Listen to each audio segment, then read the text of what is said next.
एकं वन्देऽहं श्रीगुरोः श्रीयुतपदकमलं श्रीगुरून् वैष्णवांश्च श्रीरूपं साग्रजातं सहगणरघुनाथान्वितं तं सजीवं साद्वैतं सावधूतं परिजनासहितं कृष्णचैतन्यदेवं श्रीराधाकृष्णपादान् सहगणललिता श्री विशाखान्वितांश्च नमा ओं विष्णुपादाय कृष्णपृष्ठाय भूतले श्रीमते भक्तिवेदांत स्वामिन्निति नामिने नमस्ते सारस्वते देवे गौरवाणी प्रचारिणे निर्विशेषा शून्यवादी पाश्चात्य देशतारिणे वाञ्छाकल्पतरुभ्यश्च कृपा सिन्धुभ्य एव च पतितानां पावनेभ्यो वैष्णवेभ्यो नमो नमः। जय श्री कृष्ण चैतन्य प्रभु नित्यानंद श्री अद्वैत गदाधर श्रीवासादि गौर भक्त वृंद। हरे कृष्णा कृष्ण कृष्णा हरे हरे, हरे Ram Ram Ram Hare Hare. Some of the devotees may be joining on Zoom, I believe, today. Is there how many? Around 20 around are already. Yeah. Because it's a very rainy day, it's drizzling today.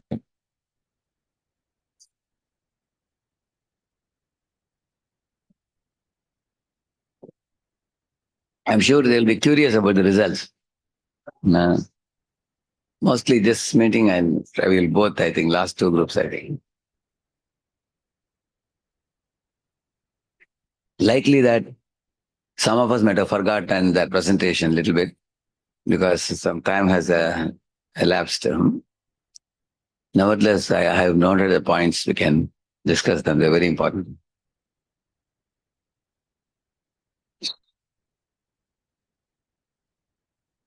Okay, did you send the notes to all the devotees? And did I send you this SRCGD full notes? Full notes already sent. I'll send to them, yeah.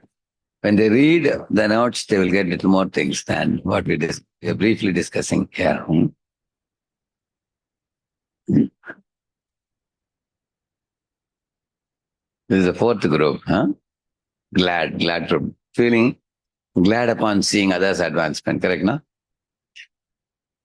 So, the content evaluation, I have written smart beginning with a demo on NB of one lady seeing another sari. I think they were showing a small skit kind of thing. Not only she is feeling envy, she's speaking also, I think, outside, correct, no? Interspersing skit with philosophy makes the whole presentation quite interesting. So they were doing sort of skit and in between put a break and then explain little philosophy. They did like that. Very interesting it was. Huh? And while presenting quite a bit about unhealthy comparison, which many devotees know, it is equally important to talk about what is healthy and some Shastric examples like Yudhishthir, Prahalad and Parikshit, those like that I have written. I have given some input here. You see, many times we can give unhealthy comparison examples which people can quickly resonate with. And people can understand, yes, that's actually the problem. Yeah, you clearly, captured it, they may say. But then we also have to offer some solution to that. Huh? Without the solution, their minds will be filled with negativity only. So, for example, Prahalad is being glorified by Narada to Yudhishthir. Huh? And after hearing that, Yudhishthir, he also starts praising Prahalad, huh? Telling Narada that, what a great devotee Prahalad is. And in comparison to Prahalad, we have no devotion. Huh? So then, seeing that, Narada feels that Yudhishthir needs to be a little appreciated and encouraged. He is also not ordinary devotee. Huh? Then he tells Yudhishthir that, Yuyam Diloke Batapuri Bhaga. That's a famous verse. Yuyam Diloke Batapuri Bhaga Lokam Punana Manayobiyanti. Yeah. Like that he says. So the Supreme Lord, who usually doesn't go to any place unless he's attracted with love, he comes to your palace to live with all of you Pandavas and spend time with you. And all the rishis, munis in the forest are queuing, standing in a long queue to take his darshan in your palace, Indraprastha. Therefore, your Indraprastha palace has turned into a temple. Just like in NVCC temple, people are sometimes in a big crowd to take darshan. Like that. So he is glorifying Yudhishthira as a great devotee. Similarly, Parikshit also, when he heard Shukadeva Goswami, he told that, oh, Yadus are so fortunate, Brajavasis are so fortunate, but me, I am not fortunate. He said, why? Because, Krishna didn't take birth in our lineage. Krishna took birth in Yadu's dynasty. And also, he's connected to both Yadus and Vrishnis, Yadus and also from this side Vasudev. And so he's connected to both sides, Dwaraka also and Mathura also. So Parikshit felt we are nowhere. Then Shukadeva Goswami told, although Lord actually is Yadava, but he spent more time with Pandavas. He says, so you Pandavas are more fortunate, which is better. Like for example, Devaki begot Krishna, but Yashoda saw Krishna's pastimes, witnessed all the childhood pastimes. So who is more fortunate? So Devaki is saying Yashoda is more fortunate. Similarly, Lord was born in the Yadu dynasty, but he didn't spend as much time with Yadus as much he did with Pandavas in Hastinapur as well as in forest also. So in this way, these are all great souls who see good in others. Yudhishthir, Parikshit and all. So they're non-envious people. So we also should have such shining, non-envious examples for us to emulate and adore. So let us give a non-envious example of one Mataji, who is Suniti. So Suniti and Suruchi, they were co-wives of the same king. But Suniti did not claim equal treatment from Uttanapada. That is her first greatness. Any wife would have demanded the husband that, how can you give her more importance than me? See, my child is crying and you are keeping her child on your lap. How can you do this pakshapat? Did she go to fight? She didn't go to fight. That's the first thing, non-envy. Then you find when the child came crying to her, Dhruva, many mothers, they talk ill of others and pollute the mind of the child. And that is the reason why sometimes you see some children, after hearing their mother, their dealing towards stepmother changes behavior. You will see that. As soon as your stepmother, they will see like this. Because how did they develop such a poisonous attitude? Because of hearing from the mother, correct? No? Whereas she told Dhruva that your stepmother told you that you go to Vishnu and pray to Vishnu to give a body from her womb. So her telling you to go to Vishnu is not wrong. So you better go to forest and see Lord Vishnu. And in this way, she gave him a positive program without feeling envy for her co-wife. That's second speciality of Suniti. Later, you don't see her either quarreling with Uttanapad or with Suruchi after Dhruva was gone to the forest. We don't hear anything, no shloka about it in the Bhagavata. Then Dhruva perfects his life and is going to return back. At that time, Suniti is going in a palanquin, palki. She's telling Suruchi, you also come and sit with me. She's taking her in the same palki. Both of them are going together. So Prabhupada says, Suniti is a great mother of a great devotee. He says, her son was a great devotee, she was also great. So both of them went back to Vaikuntha together, mother and son. And see that due to non-envy.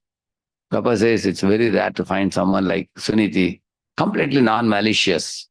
Even after Dhruva attained success, she didn't feel proud, nor did she ridicule Suruchi, nor did she take upper hand. she maintained her humility and simplicity and non-duplicity, and dealt with her very courteously, and gave her respect, when she was going to forest. This is not an ordinary thing. Huh? This is very, very difficult. She's completely non-envious. Some devotees have such a simple heart. They're very innocent and non-envious. They don't, uh, uh, uh, they don't become diplomatic or political or anything. They're just very simple devotees. Some devotees are innocent and non-envious. Yeah.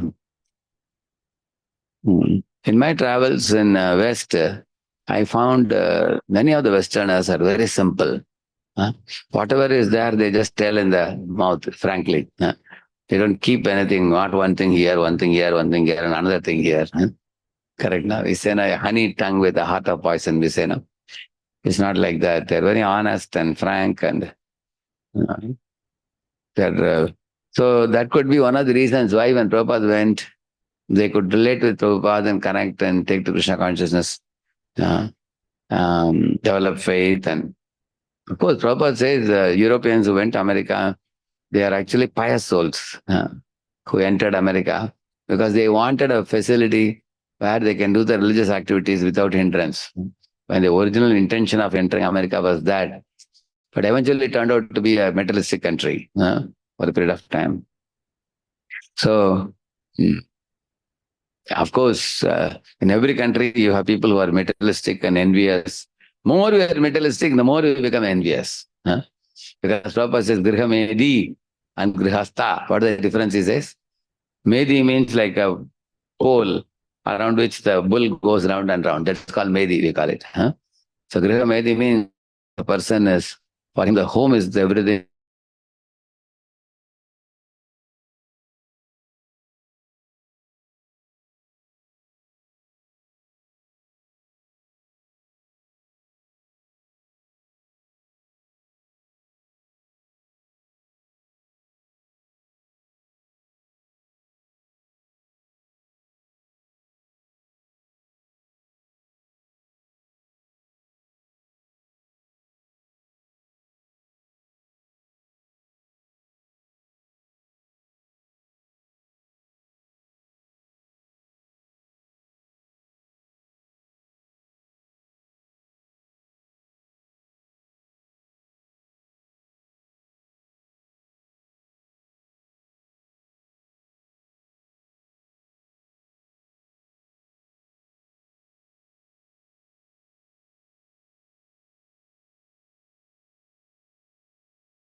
They always wish well for others. So he said, unlike the material world where people wish bad for others or try to make unhealthy comparison towards others like that. Yeah. So, okay, that was the third point.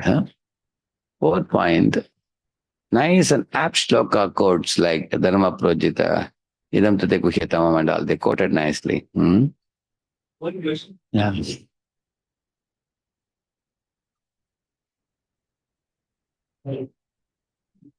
Yeah.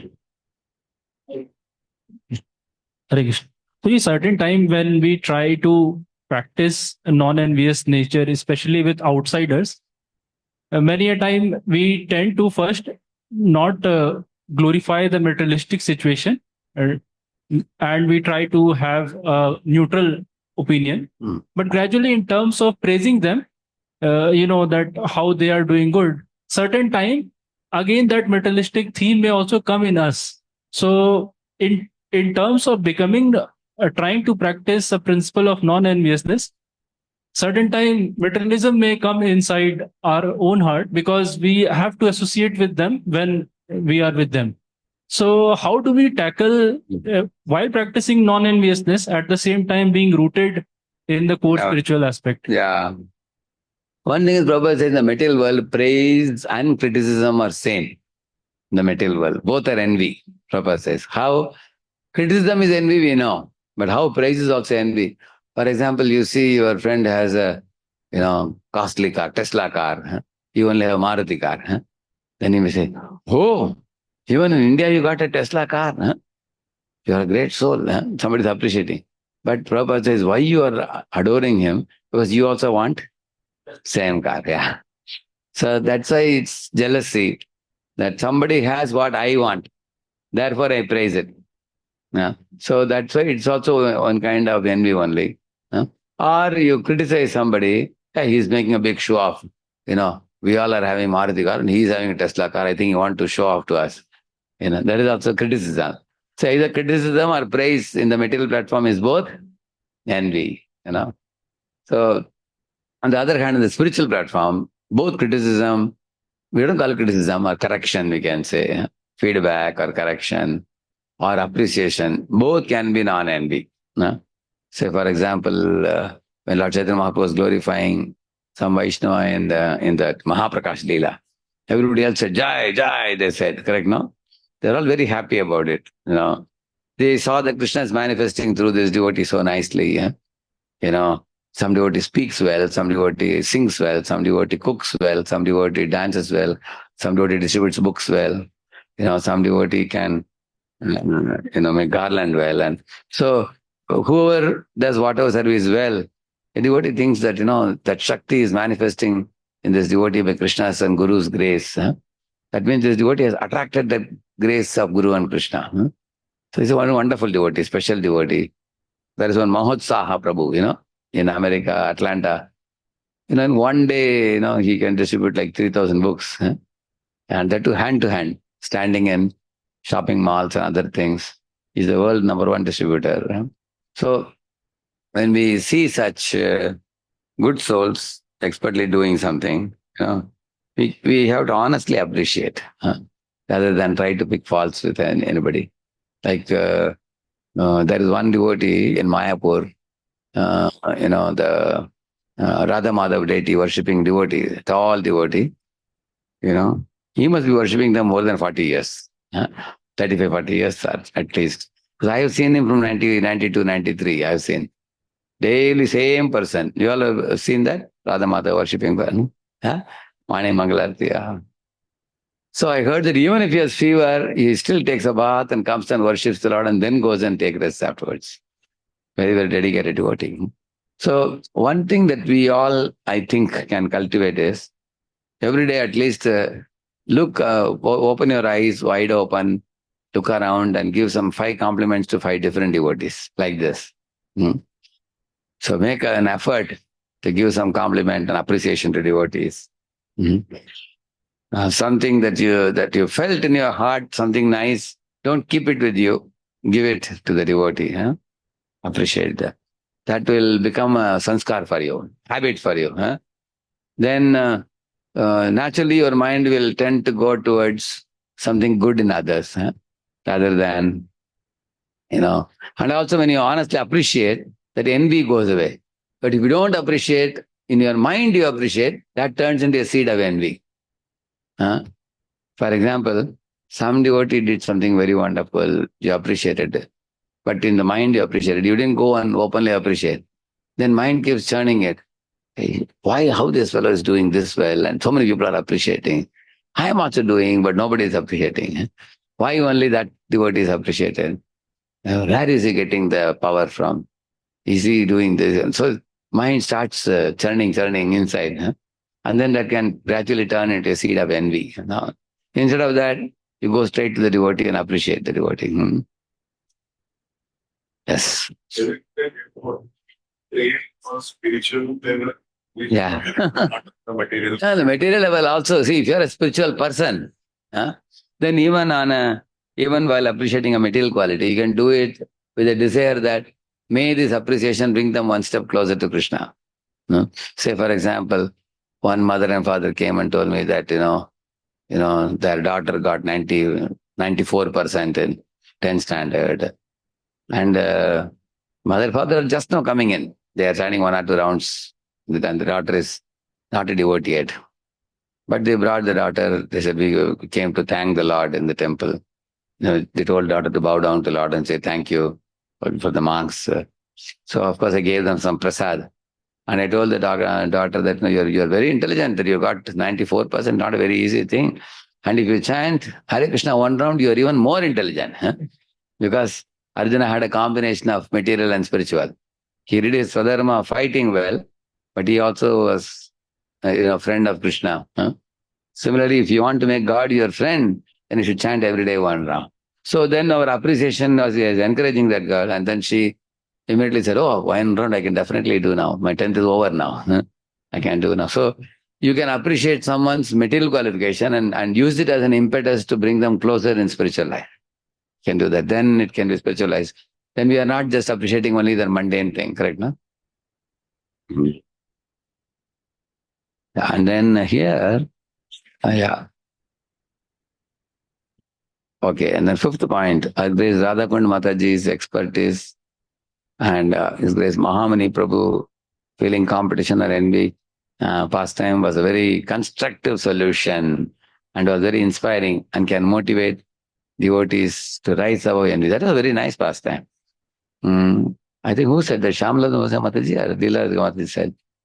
Who said? Tulsipriya Mataji said that. Correct. That was very nice. Yeah. Okay.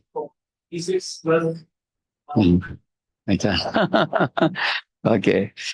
She was telling Mahamani Prabhu saw the dedication of Radhakund Mataji and later on expressed to her that I am feeling some competition with you and we seeing your dedication and everything. And then later on that got dissolved, she was telling. So, because he honestly and openly appreciated. So, and then the call for action, praying to deity, associating with devotees, glorifying Lord, begging for mercy of Lord, genuinely appreciating devotees. That was a very good conclusion. Every team can learn to do like this, I have written. So the call for action is very, very important one because it's like the doctor who diagnoses you for half an hour. But what is the most important thing? Prescription. Without that, you just meet the doctor, you had a nice chat and came back. Then the disease doesn't get cured. You need the call for action. So this group gave a very good call for action. And then in the drama, clarity in speech is good. And also nice points were brought out about unhealthy comparison. Modulation was perfect and enthusiastic. I think this group was a very bold group, I think. They did the drama with great enthusiasm and dynamism. Something about how devotees can learn to appreciate other book distributors without feeling or bringing out, and we need some explanation with some practical steps. Yeah, so this I was telling that when you do a drama, the learnings from the drama are very, very important. Like like 2 devotees are talking. One is feeling envy that other group has distributed a lot of books and everything. So after one skit ends, there is a negative skit, there is a positive skit. So one has to put a break and then make the audience reflect on the thing. Okay, you saw the skit now. What did you understand from this? What do you infer? What did you feel about it? If you just give a few moments, many will come up with lessons. At least I can think of 4 or 5 lessons. One is, if you all remember the drama, that devotee right from the beginning was very closed.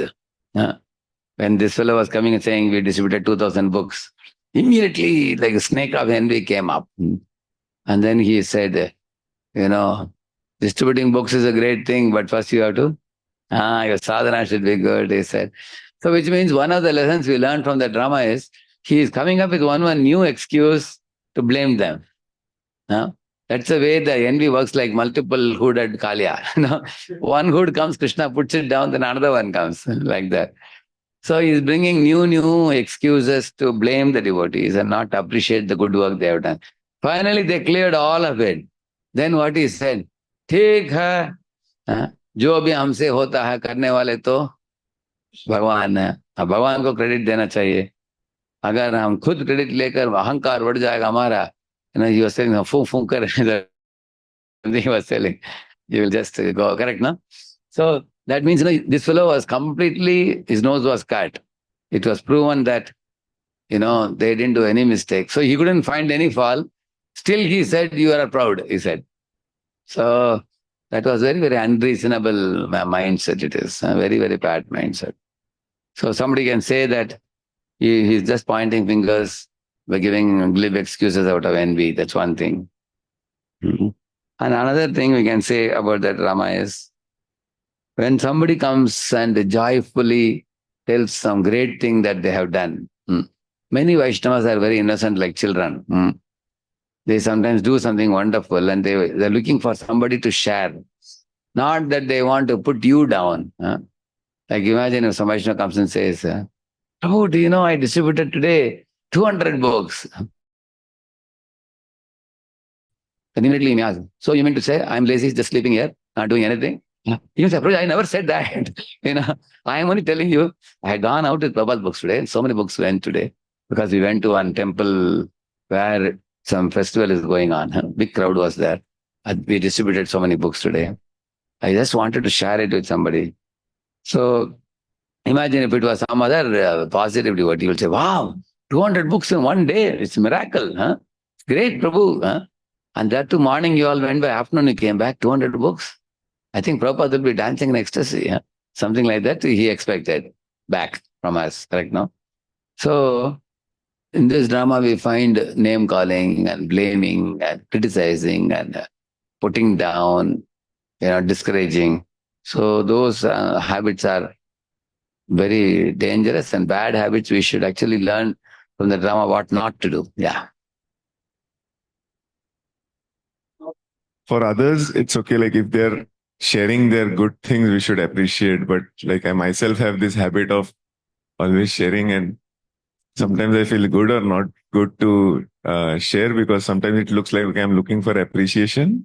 I Yeah. might be internally Actually, looking for who can say that we don't want appreciation? Any of you raise the hand.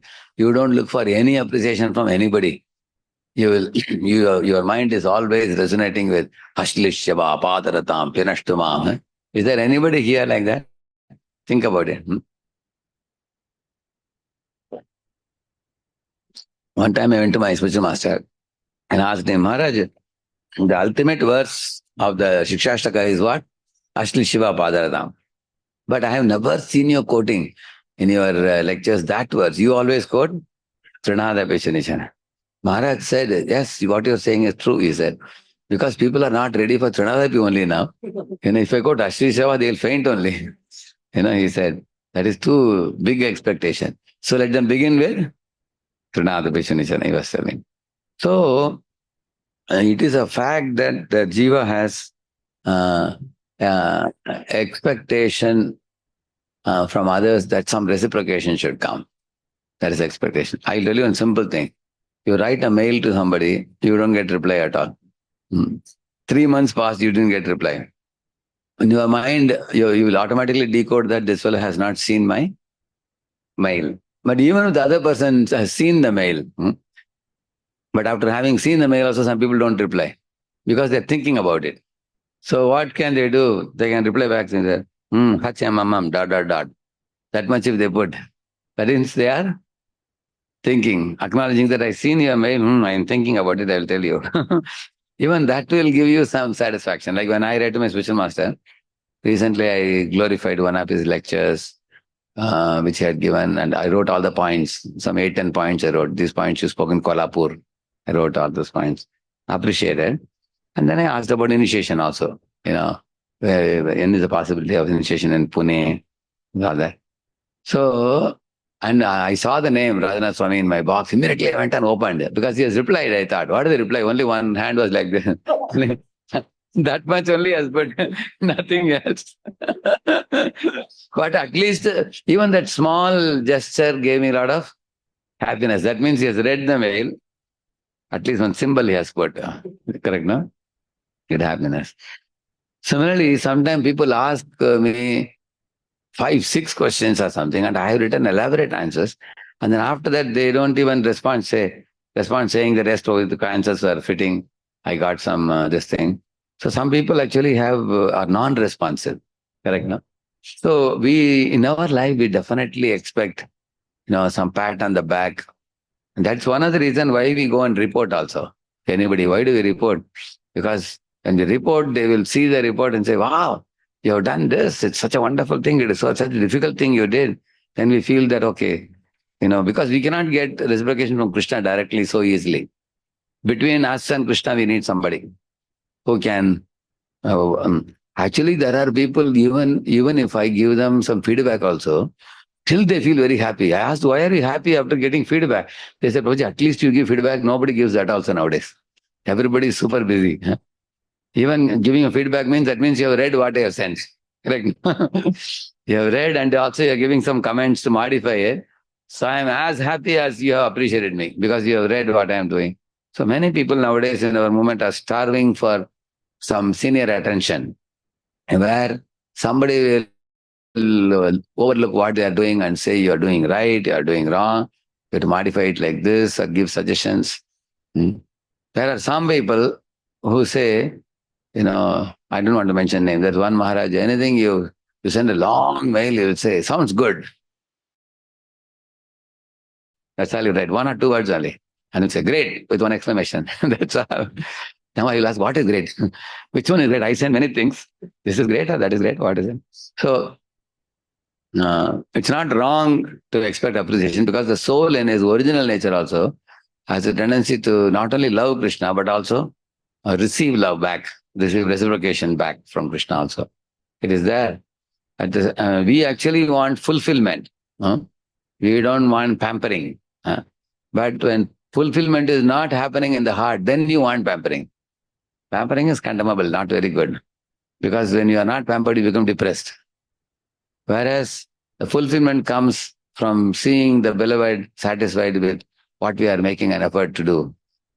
So, and that fulfillment is a very, very vital thing for our survival and growth and nourishment and everything.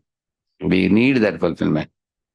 I also feel that we don't need somebody to glorify us beyond what we have done. And that will be like flattery. That won't satisfy us. On the other hand, somebody genuinely appreciates what you've done and also gives some inputs to improve. This you did well and this you can improve. It gives a lot of satisfaction because you know that the person is not flattering, is genuine. That's true. Is it my turn? Hare Krishna. Dandavat Pranam, Prabhu. You rightly expressed that the way it happens with me also. We write so many elaborate things and then people don't respond it. So how do we should take it? And very rarely that people will get reply from you so elaborately, but 90% or more than that people don't respond or they'll say just yes or they're like that. Yeah. So how do we should take that and we should prepare before writing also we should prepare. That's what I want to know. Yeah. Actually, now people are getting so many messages nowadays. Many of them don't even see also. Like in WhatsApp, for example, recently we had one complaint in our Hyderabad temple that we invite counselors for a Zoom meeting or something. Only 1/3 or so response. And the second 1/3 people, if you call them on phone, then they may come. And the third 1/3, if you call also, they don't pick up the phone call also, like that. So then they're going to have a Zoom meeting now with all the leaders. So what do you want us to do if you want to invite you for a meeting? When will you come and everything? So then one of them mentioned very nicely, Prabhuji, don't send WhatsApp message about meetings because we have so much overwhelming WhatsApp messages. We don't see at all. They said nowadays we don't even get to see because too many groups. If you put your important meeting in the WhatsApp message, it will not reach us. Then they asked them what to do. They said, give a call. If you give a call and tell us meeting is there, or you can give a call and say that you sent a message. Correct? It makes sense. Similarly, the emails also, in a similar fashion, people may neglect. One thing you can do is you give a call to the person and say, I want a meeting with you. He may say, why don't you send me a mail? He says, I already sent you a mail. Because you're not responding, therefore I want a meeting, you can say. They say, oh, no meeting now. I'll better reply the mail. Huh? Reply, correct, no? Calling is helpful. But sometimes a person doesn't pick up the call also. You have to find out somebody around that person who may be around. You call the person and then ask him to give the mobile to him. Correct? Actually, in the Vedic times, what happened? People lived in one village, and a small group of people, maybe 1,000, 2,000 people in a village. And the village was like one family. One girl is going to get married, whole village knew. One boy is getting a job, whole village knew.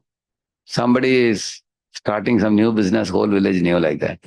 That's called a small village. And they don't know much about other villages. It's like a closed culture. Communication was not so much.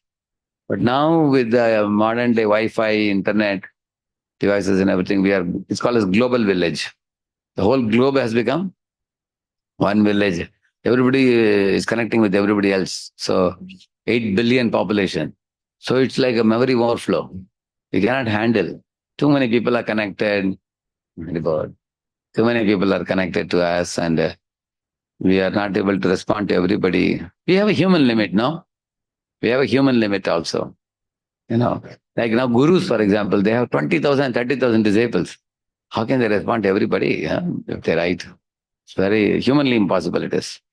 The Vedic times, there were,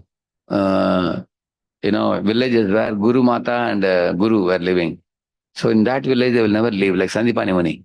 Sandipani Muni and his wife, they lived in Avanti. And in Avanti, they had a Gurukul, and they may be Guru for the whole village. And that's all they have to worry about. They don't have to take an aeroplane and fly to another country. So everybody, ISKCON is also thinking of doing such a thing in future.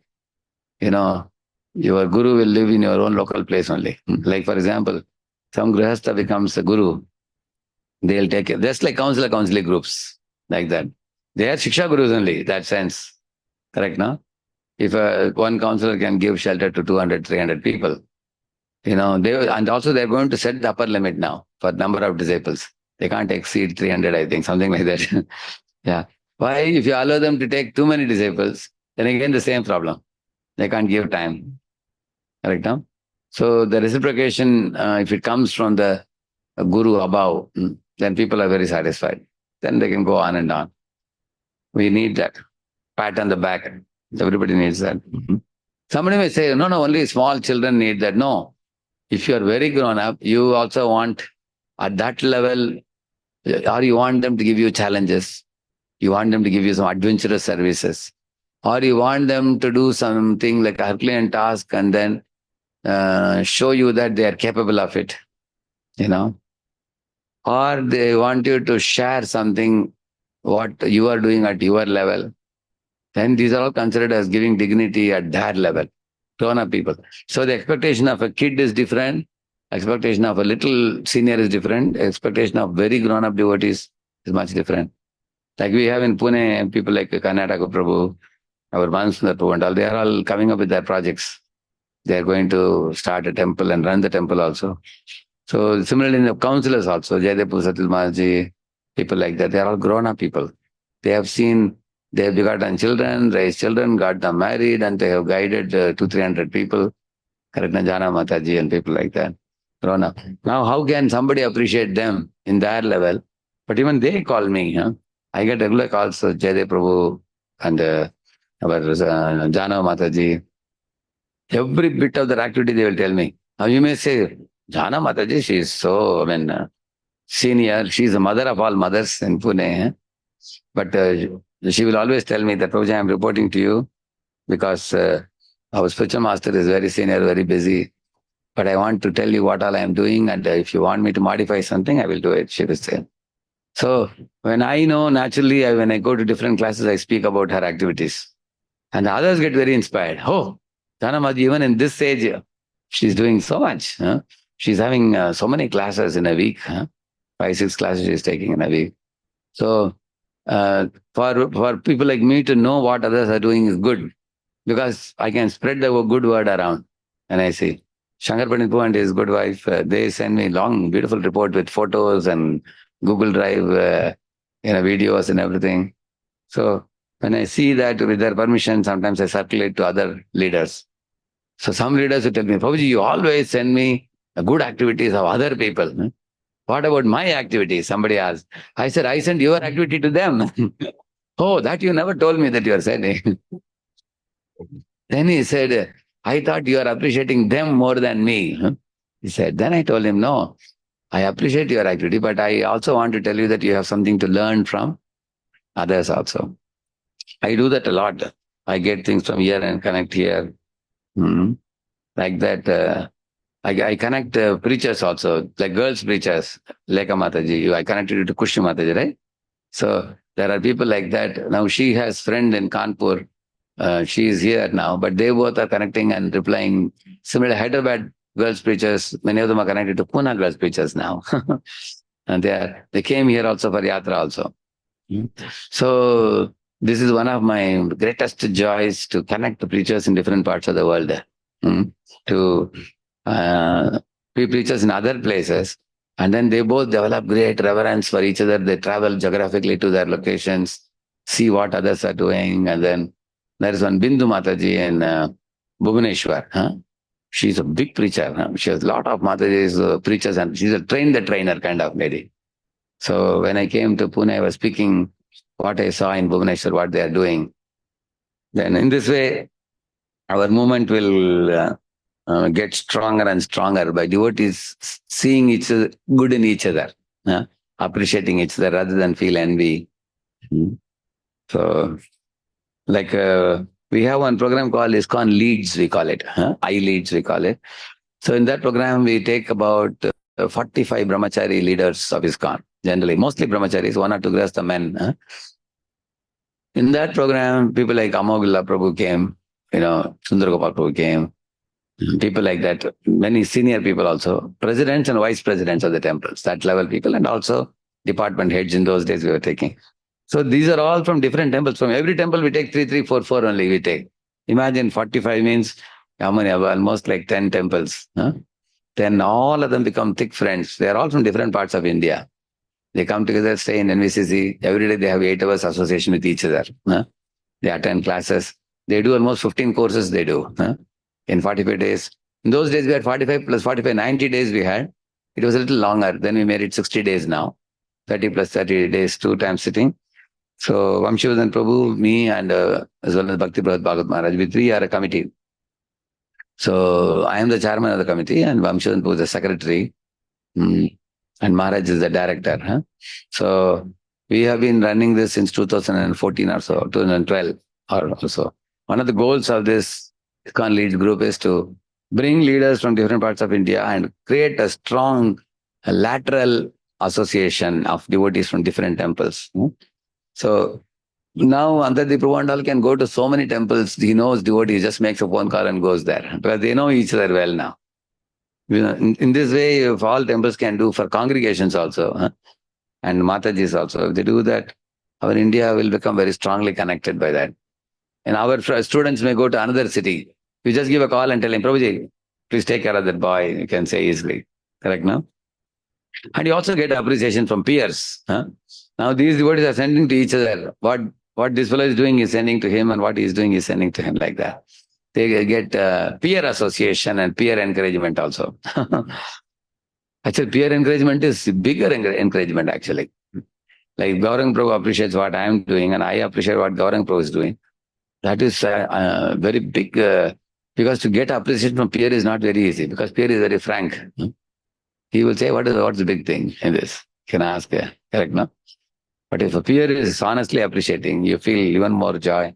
So we need that type of appreciation, encouragement. Everybody needs that. So we were telling about the drama. Okay. Somebody is making noise.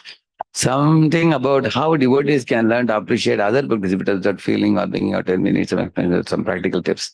Blessings of acharyas is good, but we need some tips for practical application.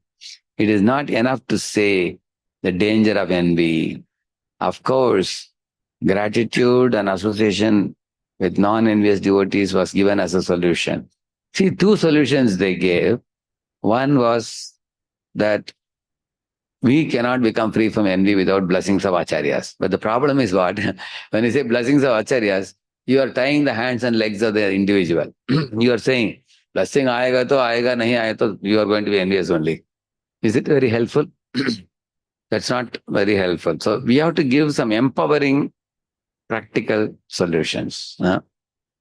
Another thing they said was association with non-envious devotees. That is true for any good quality. You want to be humble, associate with those who are humble. You want to be enthusiastic, associate with those who are. And so Prabhupada said, if a drunkard, if a man meets a drunkard, he will also become drunkard, he said. In the same manner, it depends on association. That's also right. But for non-envy, there are many other tips which can be given. One of the things we said is directly and honestly appreciate the good in others. As a duty, you do it in the beginning. When you do it as a duty, eventually it will become natural for you. That's one thing we can do. And also learning to pray to the deities.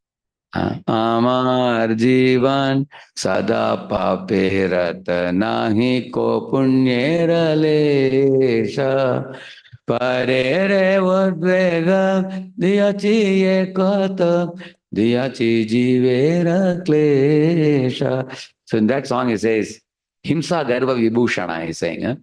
Right? I am the two earrings I wear. What are they? Himsa and Garva, he says. Pride and violence. That is saying. So he's saying, I am violent towards other devotees. I am envious of others. He's saying, Parere Udvega Diyachi. Ekata Diyachi Jivera Klesha. So peacefully sitting in front of the deities and singing these songs and contemplating on the meaning can make us feel remorseful and repentant for our envy.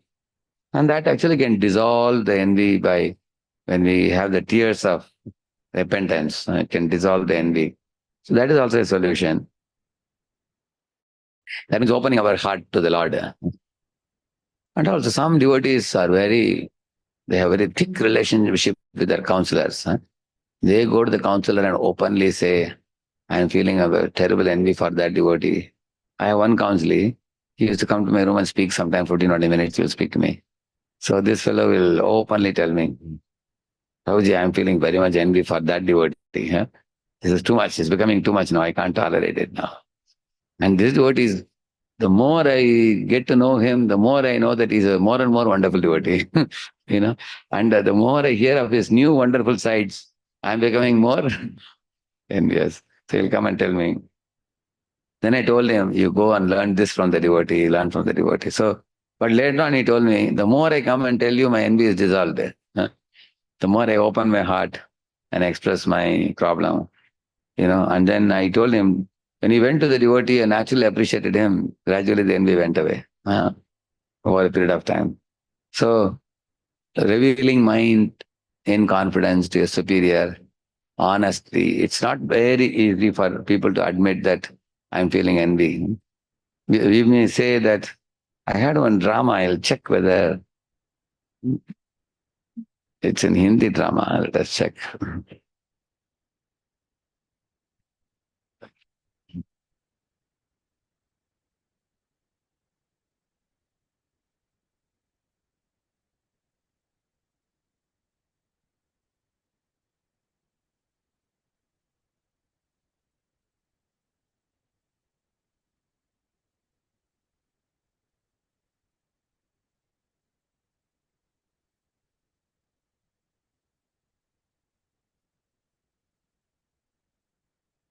Hare Krishna Balaram Prabhu. Hare Krishna, Krishnadas, Hare Krishna. Yes, Hare Krishna. I heard Prabhuji you called for me. Any service for me? It's about today's morning Bhagavad class, Krishnadas. Would you not like to take a feedback from me? Oh, definitely, Prabhuji. I would love to hear the feedback from a senior. Why not? Please let me know, Prabhuji. What is that? Today, people were appreciating you very much. They were thinking that you have a fantastic realization. They were applauding. But I understand that this lecture was taken from Maharaj's last Vyas Puja lecture where he had spoken about humility. Am I right? Exactly, Prabhuji. In fact, in the beginning of the class, I mentioned that the reference of my today's lecture is from Guru Maharaj Vyas Puja address. Oh, did you? I probably must have missed that out. Oh. Anyhow, Krishnas, tell me one thing. Is it not that it's just 3 years that you have come to the temple? Yes, yes, very much. And you haven't had your Brahman initiation as well? Yeah, yes, Prabhuji, not yet. So how come were you taking the Bhagavatam class? Because these are basic requirements for a Bhagavatam class. Exactly, Prabhuji, exactly. In fact, I mentioned this to our temple president that I'm not qualified to sit on this Vyasasana. However, he suggested me that he has already sent my name for the Brahman initiation. And it is he who wanted me to give a Srimad Bhagavatam class. So how can I reject his order? I was reluctant. And that's why. That's all right. That's all right. He might have told it just to encourage you. But you youngsters must also understand this fact that activities and sevas like taking Srimad Bhagavatam class and other things are meant for seniors like me who are little higher. For you youngsters, it is better to take smaller services, easier services, supportive services. You shouldn't get into all these elated activities like Bhagavatam class where there is applause, where people are appreciating. This is not right. Oh, sure, Prabhuji. Actually, in fact, I'm very grateful for your kind suggestions, and I would like to approach my counselor to throw some light on this topic. And carefully, I would like to discuss whatever instructions you have given me and take his good help and suggestions and guidance. Thank you very much, Prabhuji. You must do it at the earliest. Yes, sure. Thank you very much, Badaram. Thank you. Hare Krishna.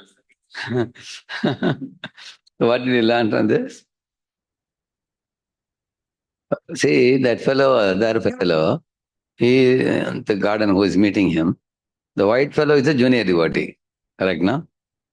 And the other fellow is a senior man. But the senior man is not being given chance to give many Bhagavatam classes because what happens, when he gives class, he brings politics, he brings many sensitive issues of the society in his class. And also he is very critical of many devotees in the temple and he speaks about them on the Vyasasana. So seeing that the temple management decided that he will only be given once in 6 months or once in 4 months like that. He is given rarely. So he is very much eager to give, but he is not getting chance to give. So, but this junior devotee is a very nice devotee and many people love him. The devotee is young devotee, but then he is most wanted by everybody. And people are sending chit to the president, please ask this younger devotee to give. So now he is asked to give. But then the senior is not able to take it. He is calling him to garden and giving a feedback. He saw that, hey, itna jaldi mat bhago, thoda dhire se jao. Because he is afraid that this fellow will go ahead of me. What will happen? So this mentality should be given up. So that means, one thing I told you, revealing mind to your senior and taking help. That's one thing. And also praying to the deities, I told you, we can do that. And going to the devotee with whom we feel envy and directly appreciating them and doing some service for them. And also another thing we can do is, Krishna is only saying, Mama Tejomsha Sambhavam. My tej only is coming in all the jivas because they're all whose parts and parcels? Krishna's parts and parcels. So I'm manifesting my opulences through my part and parcels in different ways. One of the part and parcel of Krishna is very handsome. One is very intelligent. One is very, rich, wealthy. One is very renounced. One is very strong. So every jiva is manifesting some opulence of Krishna in small proportion. So if I'm becoming envious of that part and parcel, I'm ultimately feeling envy for Krishna only. So we can philosophically also pacify our mind. Another way we can pacify our mind is, we can tell our mind that these jivas who are manifesting some great abilities, they have done some punya in the past. Correct, no? Due to which they are carrying those opulences now, which we may not have and they may have. So there is some difference in our bank account. So, like for example, say you go to your shop to buy a piece of cloth. You go to a division where the dress that you want is 5,000 rupees, but in your pocket you have only 2,000. Then what do you do? Then you are going to purchase. Of course, they will take you to another section where you can get within that. Similarly, your punya decides your capacity, your ability. to do anything wonderful in this life. Purva janma arjita punyam, agre davati davati, it is said. So every one of us is our material body. This is like a vehicle. Somebody has a Luna, somebody has a Maruti, somebody has a Benz, somebody has a aeroplane. So I have realized this personally by observing the world around me. And there are boys who have very high IQ. You know, even when there are the board is filled with complex differential equations, till the last step when professor is writing, there are 2, 3 boys who will raise hand and say, what is the next step? But when the problem is beginning, there will be 20 boys raising hand. Night I have seen. But as you go to the second board, third board, fourth board, number of hands will reduce. Because everybody doesn't understand. It becomes complex as you proceed. But even after it becomes super complex, still there are people who understand. Like Einstein, when he first pronounced relativity theory, and time dilation theory, nobody understood. In fact, scientists thought he is crazy. He was not crazy, they were crazy. So it took them time to understand when he made a chart and showed the speed of light and the space and what is the connection between the two. Slowly. Then he gave the example of 2 trains. If there are 2 trains, if both trains are going at the same speed, you will think that both trains are standing. You will think like that. Because they both are going at the same speed. When there is a relative change in speed. So then many, many simple examples he gave. Then slowly, slightly started understanding that it makes some sense what he says. So in the same manner, you will see that we will find amongst us somebody more powerful, somebody less powerful. Different opulences manifest from different devotees. You all know the Kirtaniyars, like for example, Madhav Prabhu or Janavi Harrison. I saw recently one video of Janavi Harrison Mataji, and also similarly Madhav Prabhu also. These people sing very simple tunes. You've seen that? She's singing in one university. There are 2,000 students. And same Prabhupada tune she sang. Hare Krishna, Hare Krishna, Krishna Krishna, Hare Hare, Hare Rama, Hare Rama, Rama Rama, Hare Hare. Almost 50 minutes she sang this tune only. And at the end, the students started standing and clapping hands and raising hands and dancing. All over 2,000 people, can you imagine? Now any of us may say, I also know this tune. This is not a very difficult tune. We may say that, but we go and sing, we cannot attract so many people. Because it is some opulence that is manifesting in her. She has done some punya in the past. Our Chaitanya used to say, he said, I spoke one lecture, which is about like something like 20 minutes or something like that. And Amaglapu liked it very much. Amaglapu took the same thing and he fluffed it and made it 40 minutes. What Chandra spoke in 20 minutes, he made 40.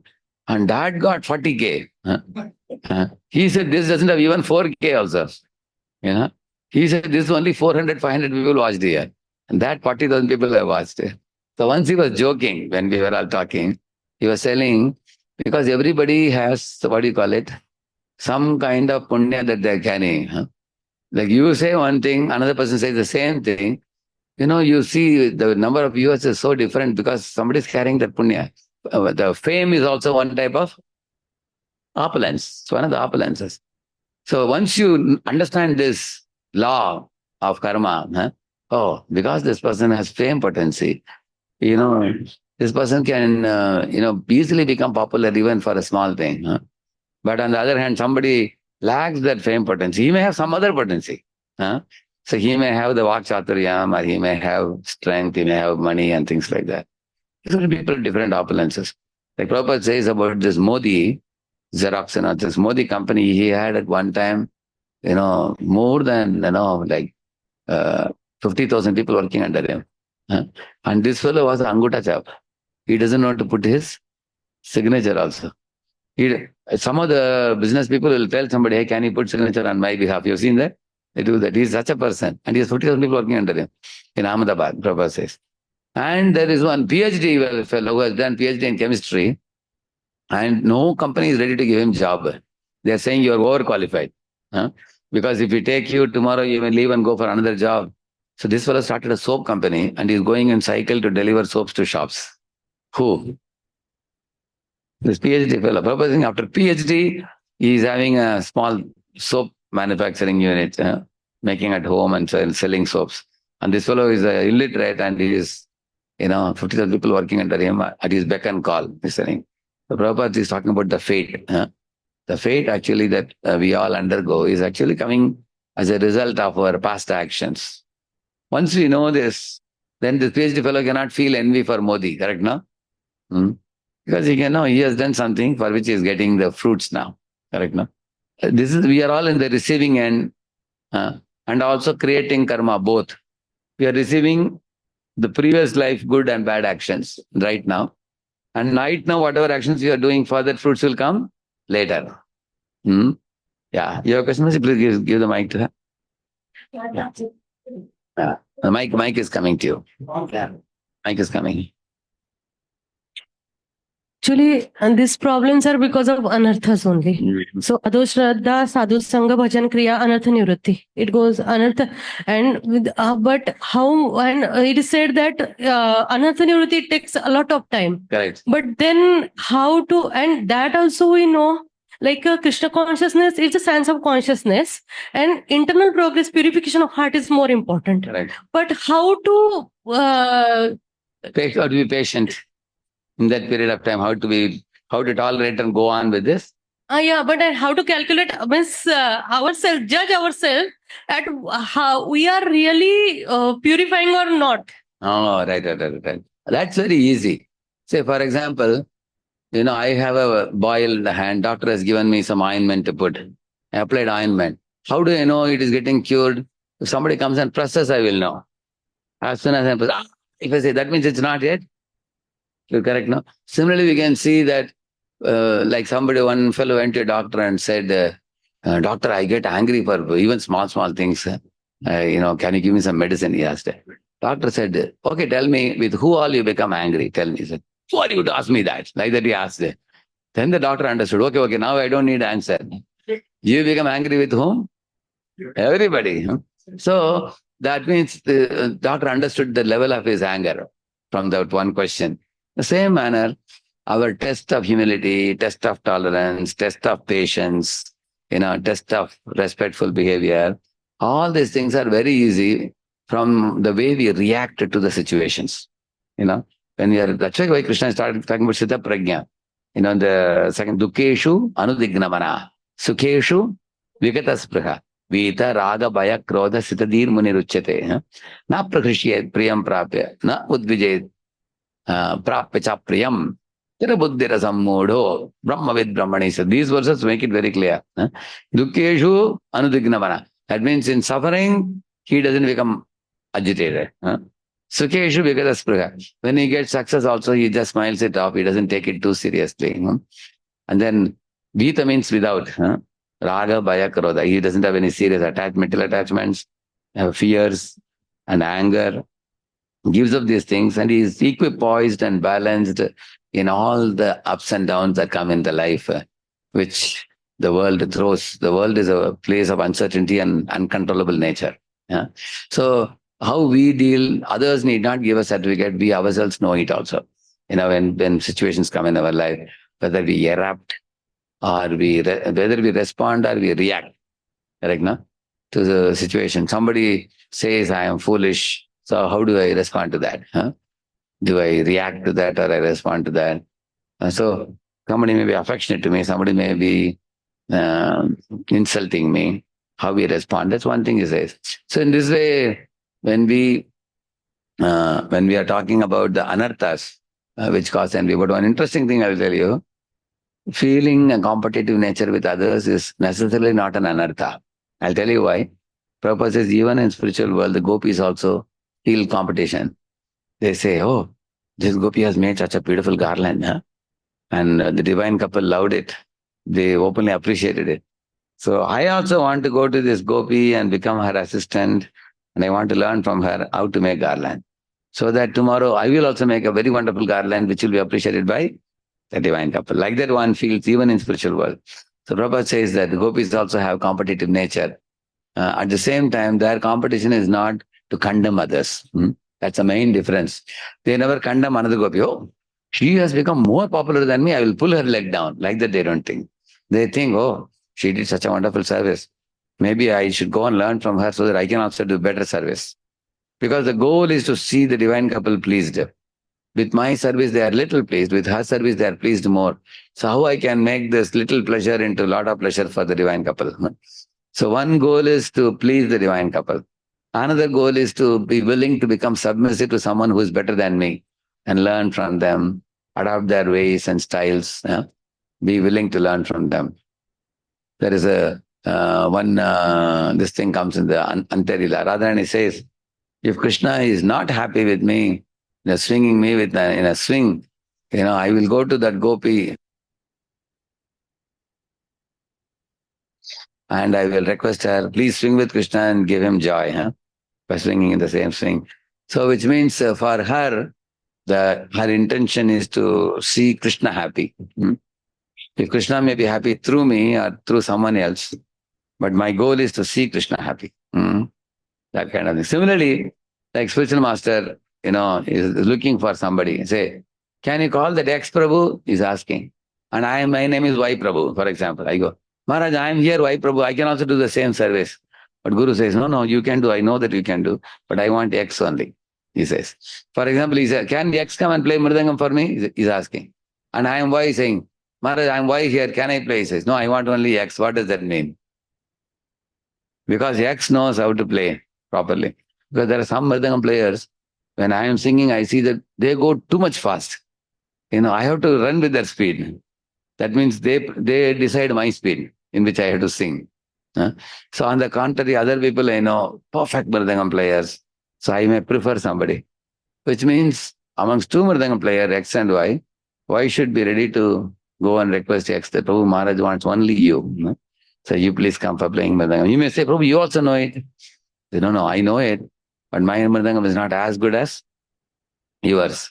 So therefore, he is calling you, you come. And without feeling envy, one should be able to say that. Correct, no? So, because we can know that Krishna manifests through all of us differently and in more quantities from others. So, in this way, even in spiritual world, Prabhupada says, there is a kind of healthy competition there. There is no unhealthy competition. Material world, the unhealthy competition is to condemn others' surveys, to badmouth about them to our own juniors. Imagine if one senior tells his own juniors bad about another leader, then the news reaches the ears of the other leader or other group. It becomes very problematic. Whole community will become very poisonous and very polluted, correct? No? So we should not talk ill of others. And the problem is what? We may not talk directly, we may talk subtly, correct? No? Subtle criticism means the juniors can recognize that we are subtly criticizing another senior. Then they understand that in dono ko jamta nahi hai. They understand like that. So that creates a lot of problem in a community.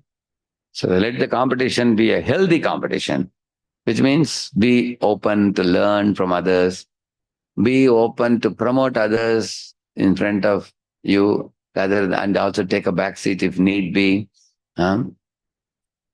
So there are some people who push themselves forward, correct? No? But we should know what will please the superior, and that person should be pushed forward, correct? No? Yeah. These are things very important to know about envy. Yeah? Envy is like a diseased state of mind. Yeah. Like once His Grace Burijan Prabhu says, he went to New Vrindavan with one another devotee. And they were talking to Prabhupada for an hour. And when they were about to leave, like this, Prabhupada was standing in the first floor. They were walking away. And then Prabhupada waved the hand. Then they again came back. They climbed up. Prabhupada took his garland and gave it to the other devotee who was with Purijan Prabhu. Purijan Prabhu was feeling in his mind, today when I came, I gave a donation to Prabhupada and he appreciated me that I gave $200. But then while giving garland, he didn't give to me. He gave it to the other devotee. Why so? He was thinking. And then later on, Purijan Prabhu saw that the other devotee had left, blooped and gone away. So then he wrote a commentary. He said, Prabhupada saw that devotee becoming weak. And therefore he wanted to give the garland and encourage him not to leave. But anyway, he left. So why a spiritual master does what he does, he only knows. I am already healthy. I'm even giving donation to temple. So somebody is already doing well, he has already encouraged and is doing. Prabhupada thought, why to give Ireland to such a devotee? The one who needs should be given. Like that he understood. After that he didn't feel bad. He said, why should I feel envy for somebody who is actually needing that mercy of Prabhupada? He understood that, he says. So in this way, in our life also one should know that if somebody is performing better than me, they have done punya in the past, they have the merit, they are enjoying the fruits of the merit. I can't try to imitate them, copy them, be like them. That's one thing. And another thing, if they are giving more pleasure to the authorities and superior by doing that service better than me, let them do it and I will become their assistant to assist them. Yes. So, so passion, competition is generally in mode of passion. So if it is done for spirituality, so is it really every time in mode of goodness or passion? Actually, I have that doubt. Yeah. And another thing, actually, what happened since childhood, generally, actually, it is a tendency like till 10th, 12th, Competition. competition. Yeah, correct. Yeah. And eventually, actually, we are too much frustrated with the competitions. And we want like When we come to devotion service, at least we should get peace of mind here. Huh. Here also there is competition. Correct? Yeah, that's a question. See, I told you a question before you completed. So, see, generally people think spiritual life means peace. But peace is 0, 0. And the Buddhist, that's why Buddhism has the maximum followers in this world. And because most people are looking for peace. Peace means no emotions. They say that, negate all emotions, go to nirvana, shanti, shanti, shanti. Same with Nirvisheshwadis also. So Nirvisheshwad, Jainvad, Buddhism, they all are talking about 0, 0. But our movement is taking us not to 0, 0. Where it is taking us? The positive axis. So in the positive axis, in the negative axis, there is negative competition. In the positive axis, there is positive competition. But the positive competition, like, coward boys are, one coward boy is telling his friend, Adi duram gate krishne, mana shobha ikshanayatam, aham purvam, iti samsprishya re mere, like that there is a verse which says that one coward boy is telling other boy, hey, see, Krishna is far away watching the forest beauty, So I am going to run now and touch him first, he says. Another coward boy says, I will touch him first, he says.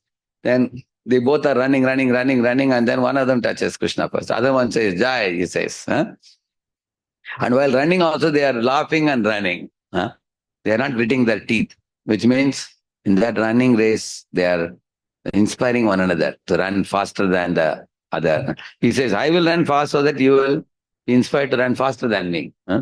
And he runs fast to inspire this fellow to run faster than him.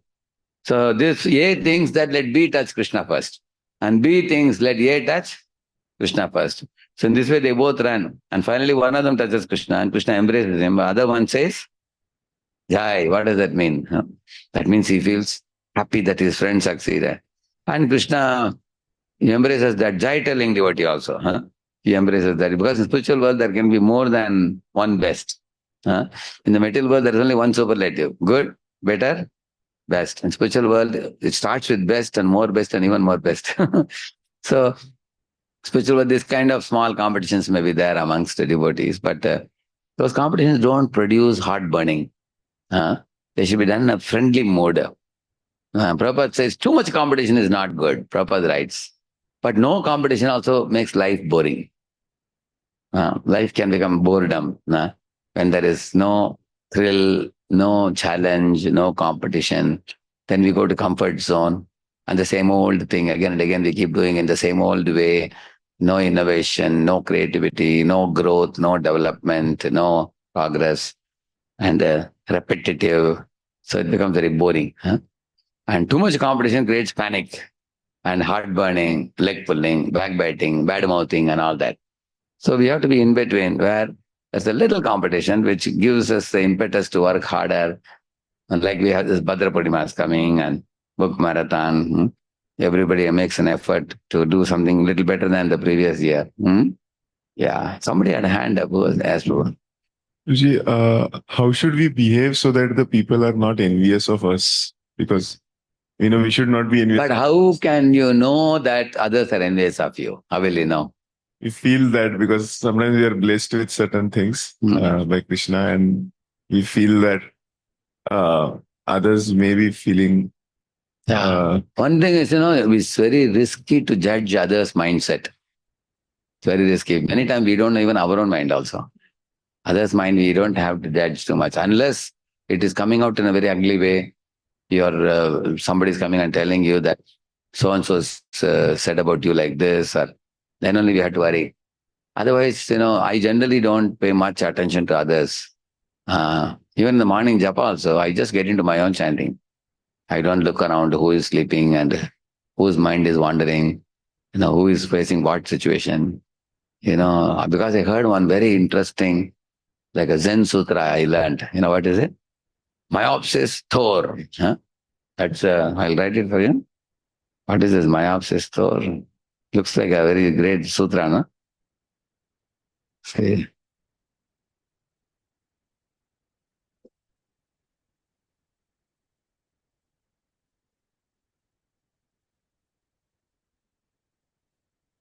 This is the formula. What is the meaning of this? I'll tell you.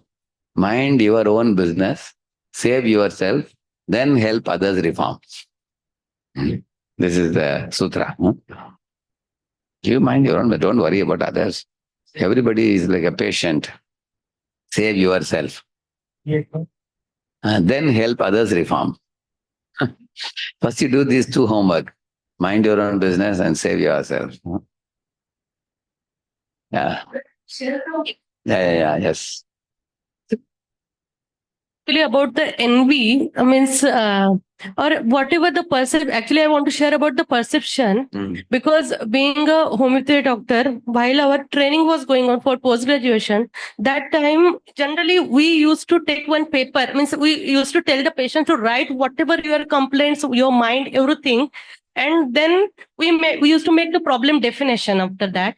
So after the, it were our interpretations, and our teachers and seniors used to ask us, what is your problem definition? So once for one lady, she wrote she has taken loan and now she has some problems. So I interpreted like she must be having tension of the loan. Correct. And that's why she has created all the problems. And then actually I took the case and there was absolutely no tension about her anxiety about her loan. Then my seniors told me, actually, it indicates you how much you will get tensed because of the loan. Correct. So you have Apman Manite Jagat, they say. You have reposed on her what you face as a problem. Correct, that's true, yeah. Because we are seeing with the specs with certain color. Like if I have a yellow color specs, I see everything yellow. Or if I have the red specs, I see everything red. Correct. That's true, yeah, you're right. Therefore, sometimes we may feel that somebody is envious of us. It may be our assumption sometimes. We are not very sure. So when we are not sure about it, why to bother about it unless it comes to surface? Like we say, let the bridge come, let's cross the bridge when it comes. We say like that, which means let the problem become manifest instead of our assuming it. But if we are feeling envy for others, that's a serious matter. Then because we know it. Correct, no? Like Kshetrajna knows about his own Kshetra. Correct, no? Who is the Kshetrajna who knows all the Kshetra? As Paramatma. So he knows about others' hearts, we don't know. Generally, Bhakti Thakur says, the general description of the jiva is to be good natured. All jivas. The jivas by nature have a very positive mindset. They are good natured. They are well-wishing. They strive for perfection. They are good.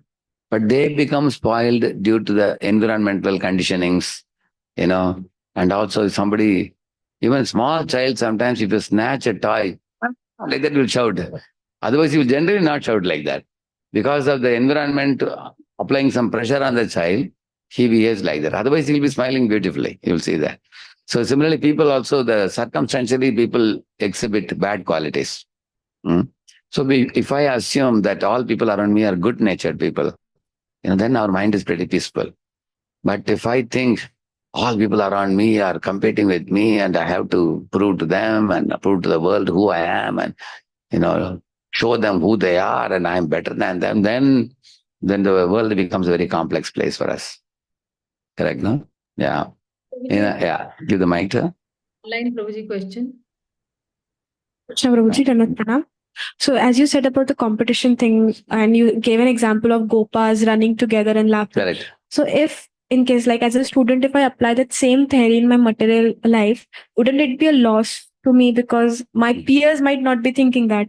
And if I think Your peers may not? it would be my loss, like maybe it could be my loss because I am thinking, okay, let them do something, but Okay, let them do it and then I will take a back seat. yeah, but it would be my loss, right? If I use the same theory in Correct. material loss. So the Gopas did not say that because I want my friend to win, so I will just sit down and let him go and touch Krishna. They didn't do that. They both were running. They both were endeavoring. Similarly, in our spiritual life also, like, there is an important service and we are telling 5 devotees, all of you try and then we will assess, who will be awarded this service in future. So all of us can put our efforts. And then the seniors will decide who will take up this department. One example I'll tell you. We had this Govindas when we started. So he invited congregation people who can lead the Govindas. So 3-4 people came. All are devotees, all are initiated devotees, and they all became chef. As a chef, what all I will do, they spoke in the interview and everything. Finally, we chose one person. We found that he is the person who has a track record of making good money in the past and also very talented and initiated devotee. And that doesn't mean others are failure or something. They did their part. They endeavored also to explain what they also had a desire to serve. But when they were not chosen, they didn't offend others. They said, okay, thank you for the opportunity. So in case in future में हमारी जरूरत पड़े तो बुला लीजिए हम आ जाएंगे. So in this way, in any service, you should do your part. You should not shirk your responsibility to do that, thinking that let my friends win. And by doing so, what will happen if you allow your friends to go? Later on, you may bury pent-up feelings, which will come out in an ugly way. Later on, you may silently go to your room, bolt the door, and cry yourself. I should not have missed this. So better that you try, and you tried it, and then whether you get or not is another thing. But at least you tried it. Both covered boys are running to touch Krishna, and they both are encouraging one another. That is the way the Vedic knowledge is so wonderful. Everybody should do their part and try our best and do your best and let Krishna do the rest. We leave it to him. So therefore, we have no remorse that we have not done. We have not endeavored. I have endeavored to my best. If I got it, good. Hatova prapsasi swargam anjitva ava bhokshase mahim. If I win the battle, I rule the earth. If I die in the battle, I rule the heaven. Either way, there is no loss for me, Krishna says to Arjuna. He says that. As per what's your question? Hare Krishna. Prabhuji, initially you said about appreciation, but in material world also this appreciation, flattery or sycophancy is very close. So how should we understand means the difference and how to deal while taking it also and while giving also? Yeah. Okay, I'll show you.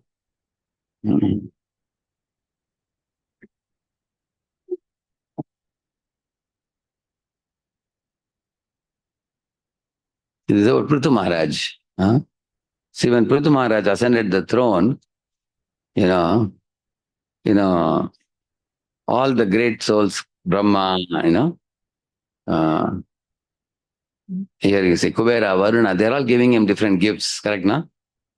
I mean, Kubera gave a golden throne, Varuna gave a cooling umbrella, Vayu gave 2 chamaras, Dharma gave garland of fame, Indra gave excellent crown, and Dharma gave a punishing rod, and Brahma gave armor made of Vedas, Saraswati gave excellent necklace, Lord Hari gave Sudarshan Chakra, Lakshmi gave imperishable wealth, Like Shiva gave a sword of 10 moons. All these people are giving big, big gifts to him. Even many more. Parvati, Soma, Vishwakarma, Agni, all of them are coming and giving gifts. And after that, what happened? Prithu saw that the bards came there and praised him. And he smiled and spoke like thunder to humbly chastise them. He said, how can these praises be directed to me, as I have not yet displayed these qualities? I am afraid that your words might go wrong. If I don't display these qualities in future, then you will incur sins. And because you have told something about me which I didn't do it. So he told the bards like that. And in future, in my absence, you may glorify me, but do not embarrass me by glorifying me in my presence, says. That means, don't embarrass me by praising me too much. See, for example, say you have a birthday and some 4 or 5 devotees caught you in a program where you were there and they gave you a garland and they started praising you. So some Vaishnavas, how they respond, they become very upset. Prabhuji, don't glorify like this. They speak so heavily that others get frightened. So one should not chastise other Vaishnavas like that. Like I used to tell devotees that, what is this birthday? This body is made of flesh and bones. One day it's going to perish, just turn into a pile of ashes. What is the need of birthday? So now nobody will come near me on my birthday. They're afraid now. Earlier they were giving a lot of cards and a lot of gifts and everything. Now they know Prabhuji doesn't like his birthday appreciation. So that according to Vaishnava lifestyle, one should not be so hateful about our appreciation given by others, because that may frighten others. At the same time, one should not eagerly welcome praises. Please, today is my birthday. Please, all of you praise me, please. Some people do that also. They say, Prabhu, today is my birthday. I just want your blessings. And oh, really, your birthday? Then they will announce it. Prabhu, today is so-and-so's birthday. Put a garland, gives it. Everybody comes and praises. And they want pampering. That is another extreme. Correct, no? One is a hatred extreme. Another one is wanting to be pampered by others. Then I asked one devotee, Prabhu, why are you going around telling about your birthday? He says, Prabhu, thoda to encouragement chahiye. Thoda gaadi chalna chahiye. He says, if some devotees appreciate me, that will give me some boost to go on for some more time till the next birthday comes. That's what he was saying. So that kind of pampering is an external thing, not very good. On the contrary, here you see what Prithu is saying. So ideal thing is he is actually smiling at the same time is scolding them. He says, hi, in my absence you can glorify me, but in my presence you are embarrassing me by glorifying me. He's saying, right in front of me, you're glorifying to others. I feel a little uneasy by this. Like that he's saying. So and they also understood bards. He is not too much angry with us. He is smiling and feeling little embarrassment. So they said, we are not glorifying you, sir, directly, because we have been told by the authoritative sages to glorify you. Therefore, we are glorifying. That they will tell him. Supreme Lord's pastime should be sung in the assembly and not in the glories of a low person like me, like that Prithu says. You should glorify Krishna, not me, like that he says. And then don't embarrass me by glorifying me, because I have not yet manifested the qualities that you are talking about. And also, a person with godly qualities would never have others praise him. What is because the people who do not have these qualities? It's an insult. Only a fool would take it seriously. He says like that. Real saintly people hate praise of themselves as if it were criticism of their abilities. I am not famous for my excellent activities. How can I foolishly engage others in praising me? We are not capable of. And then the bards are telling Prithu, sir, we are not capable of glorifying you. Still we do so because you are eager for your topics. You are encouraged to praise you by the sages. Your pastimes are praiseworthy and you are a Shakti avatar. Like that they are saying. And you are upholder of Dharma. All the demigods reside in the body of a king who is a Radheyshyam and faithful follower. Therefore, this way then the bard continued glorifying him. So I have written here 3 or 4 very, very important slides. You can read it. Please take the mic. Giving up vanity over borrowed plumes. Prayers should not be offered to an unqualified person. a sadhaka thrives on the association of Guru and Vaishnavas for his very sustenance in Krishna consciousness. Else he can be swept away by Maya like a tiny leaf in a current of water. Sometimes, if he studies some interesting realizations of great souls from the books of acharyas and speaks, he may be appreciated by others, but he should not expect others to glorify him the way the acharyas are glorified and worshipped by all. If one holds such false expectations, imagining oneself to be a self-effulgent acharya simply because he has got some following, he is considered foolish. So what is the main point here? How many of you experience, sometimes you heard a lecture of a great soul, like say your spiritual master or somebody, and you made some good notes, and then you went and delivered it somewhere, and people are very touched. They said, wow, what a realization, what a point. You've seen that, no? People. So sometimes we tend to think that they are appreciating me and my presentation, but we fail to understand where I got this information. That we forget.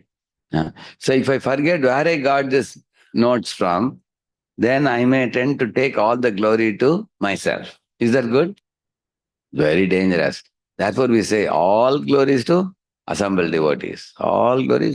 Finally, we say all glories to Sri Sri Guru and Gauranga. We give it away. And because why we give it away? Because we are getting things from them only, which we are manifesting. We should not think it's mine. So sometimes you see little girls, they sometimes perform one dance called a peacock dance. They wear a peacock feather, below also, in the head also, behind also, all over their body they wear peacock feather in the dance. It's one type of dance it is. So they look like a peacock. Many people clap hands because it looks like peacocks dancing. But that is called borrowed plumes because they don't have a feather of their own. They are borrowing and then wearing and then dancing. After dance, they'll remove it and give it. But real peacock has got its own feather. Similar, Krishna is like the real peacock. He has all the plumes himself. But we are getting borrowed plumes from him. And then we are trying to manifest. Similarly, we are getting from acharyas and repeating. So the glory should be given to whom? The acharyas. And we should tell the devotees, Prabhus, whatever credit you are giving me today, honestly, let me tell you, I heard these 3 or 4 lectures. I made notes. And that Guru or Vaishnava should be given the credit. I don't deserve it. Like that, one should, one can, in this way, we have to give up vanity over the borrowed plumes. So this is one way of not taking praise which we don't deserve. And second one? On being honest and transparent, superconductor.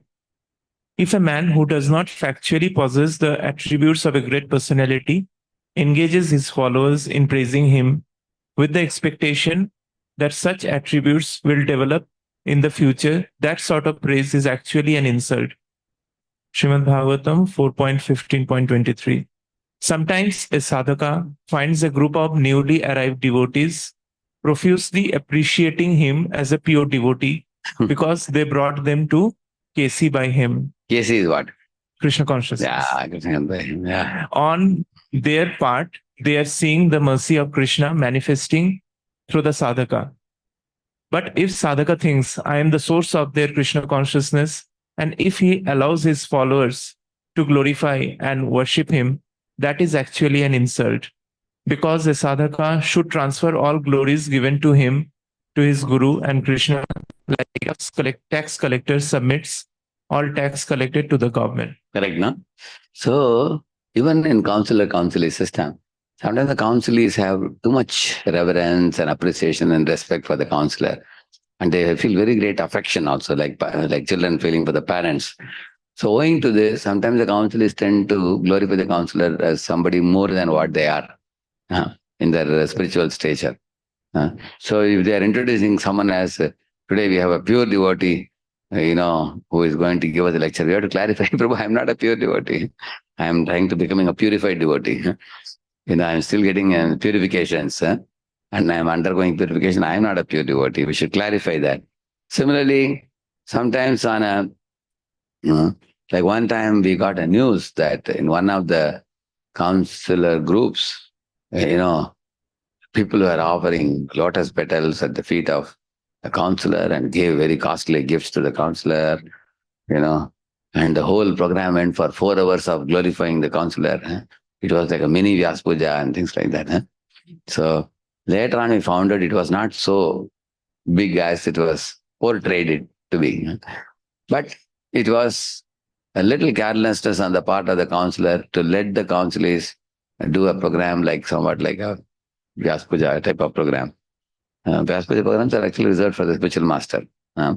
So sometimes on someone's birthday we can glorify briefly, but we cannot do a very whole program for them in a very big way. If we do that, what happens, I'll tell you. For example, if Radheyshyam Das, I am president of the temple, I do a program where many devotees come and glorify me in 3-4 hours. Then what happens? People next to me also expect that they should get such a thing from their followers. Then you will find in our community many Vyas Pujas will be going on all around the city, everywhere. So what I generally suggest, people have feelings. We cannot suppress the feelings. If counselees or followers have feelings, they can write a small greeting card expressing their affection or respect or gratitude or whatever, and then they may give it to the person, which the person can read at his own leisure, can read, not make a very big this thing. Because anything we do or say, it is copied by people below us. So whatever example we set, others will copy. Like that verse says, Yadad Acharati Sreshta. There is one question online. Yeah. How do we understand the difference between enthusiasm and competition? Actually, Krishna Rupa Mataji has asked. Huh? Mataji, Yeah, Krishna correct. Rupa Mataji has asked. Okay. Mataji, if you wish, you can unmute yourself and speak. Yeah, Prabhuji. Sometimes when we're doing book distribution So, and when we're doing book distribution, Prabhuji, most of the times, like I always feel that now yeah, enthusiasm to do more this and doing nicely is good.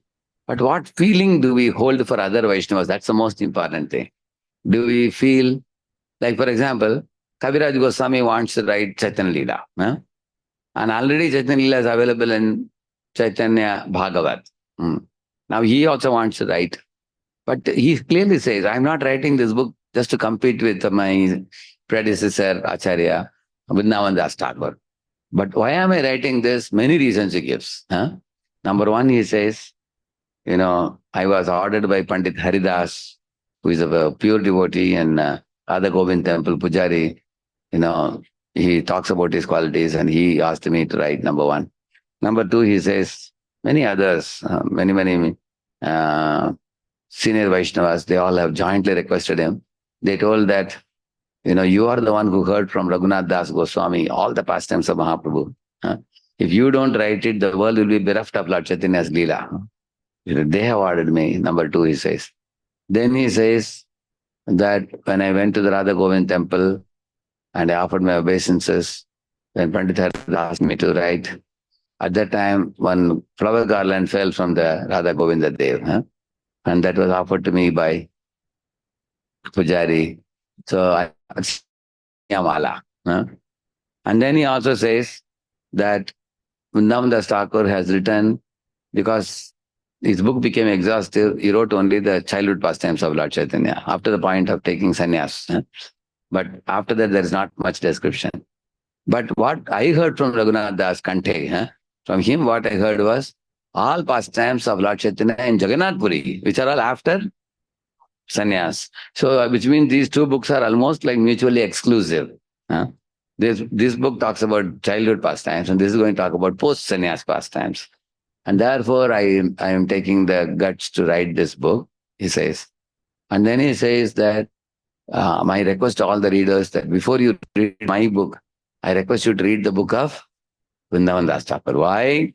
Because he is the son of Narayani. And Narayani personally got the palm full of prasadam from the hands of Lord Chaitanya. And she ate that prasad and erupted in ecstatic love for Krishna. And her son is Vrindavan Das Thakur. And Vrindavan Das Thakur is non-different from Veda Vyas, who wrote Bhagavatam. So he has written the Chaitanya Bhagavat. And it's a beautiful book. Even I took a lot of inspiration from the book. I request all my readers to read that book, and then you read this. Like that he says. So it's very careful, very cautious in writing another book in the same field or the same subject. Nowadays, if you see when somebody writes another book in the same field, the first thing they do is to criticize the other book. Why you should read this book? That fellow's book is useless. He has not properly understood the subject. So I'm going to present a better version, better understanding. Better you don't read the book, read my book. Correct now? Paper publishing, they do like that. Correct now? So you can see Vaishnava way of, enthusiasm is good, but in the name of competition, one should not put down or condemn other Vaishnavas. That's the bottom line. Don't condemn other Vaishnavas. Don't pull their leg. Don't insult them. Don't badmouth about them. Continue to maintain your respect for them, appreciation for them. Be careful when you are doing something similar. Take their blessings also, like that. That will help us know the difference. Yeah, devotees online. Any other questions? You now have the facility of unmuting. Hare Krishna. Hare Krishna. Hare Krishna, yes. Shyam Saka Prabhu. Yeah. His voice I can recognize. Every day the voice. Thank you. Yes, thank you. Yeah. Prabhuji, we've spoken so much on how we should control our envy, etc. But if This is a you very look at- important subject. That's why we are dwelling on it so much. Yes, Yeah. absolutely.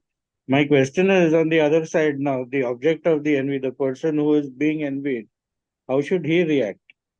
Should he just ignore it, or should he escalate it, or confront the person? Actually, the first thing that person should do is to immediately go away from the other people who are envying him. In case you found out that some devotee hates you, from the speeches you understand. The way the devotee looks at you, the way the devotee speaks to you, you know that this devotee doesn't like me. We all know that. Actually, some people love us, like us. Some people don't like us.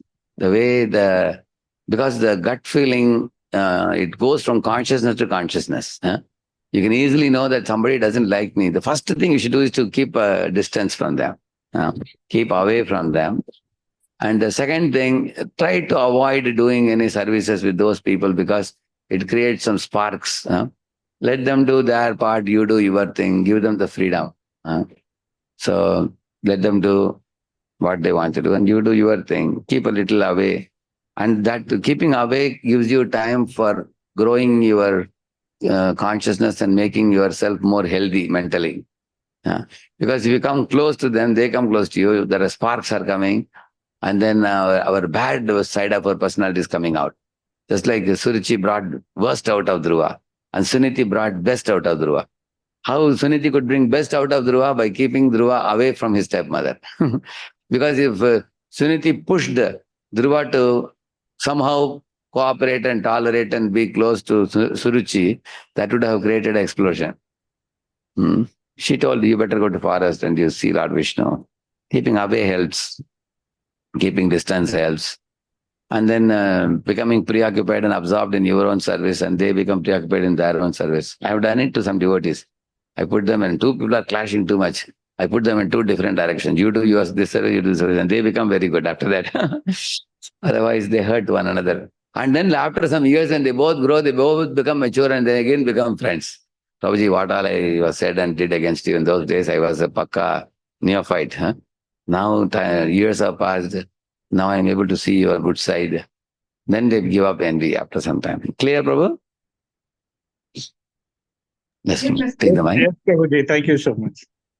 Thank you. Yeah. You the mic too? Yeah. Yeah. Yeah. Yeah. The same one that it said that for a pure devotee, no one is envious of him. So that who said that?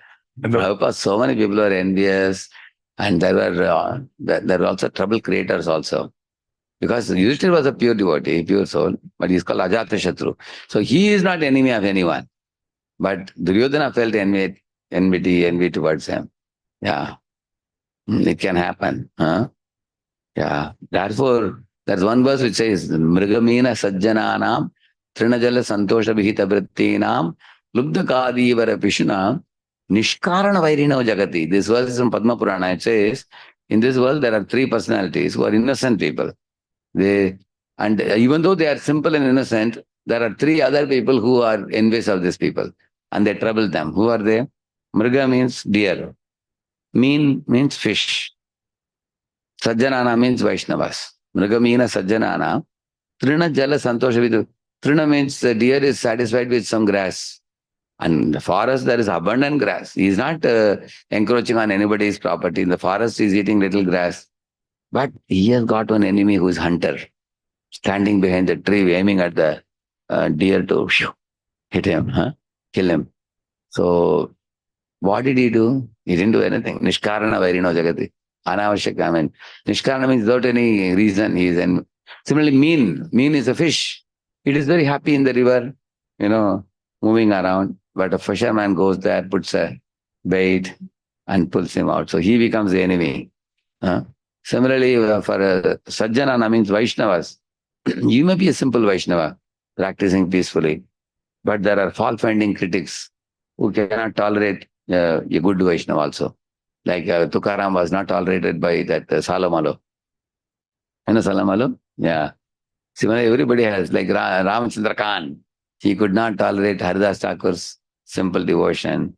He blasphemed him. Similarly, that Gopal Chakravarti blasphemed Haridas Thakur when Haridas Thakur said, even by a glimpse of Namabas, we can attain liberation.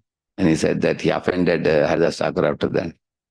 So there will always be enemies in this world. Prabhupada says, a Vaishnava should tolerate and go on, he says. Yeah.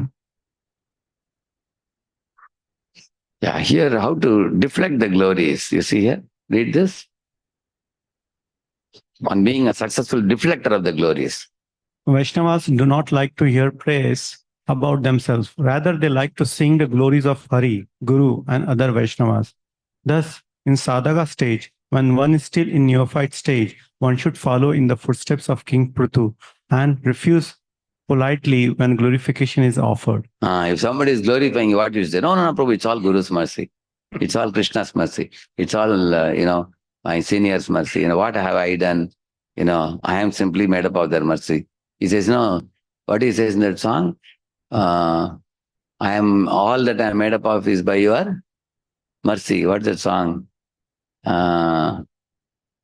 He says, Sakale Samman Kabe Heno Kripa Lobia Yajana Kritartha Hoi Benata Shakti Buddhi Hina Amiyati Dina Paramare Atma Sata. So this is another song. There is another where he says, all that I am made up of is by your mercy, he said.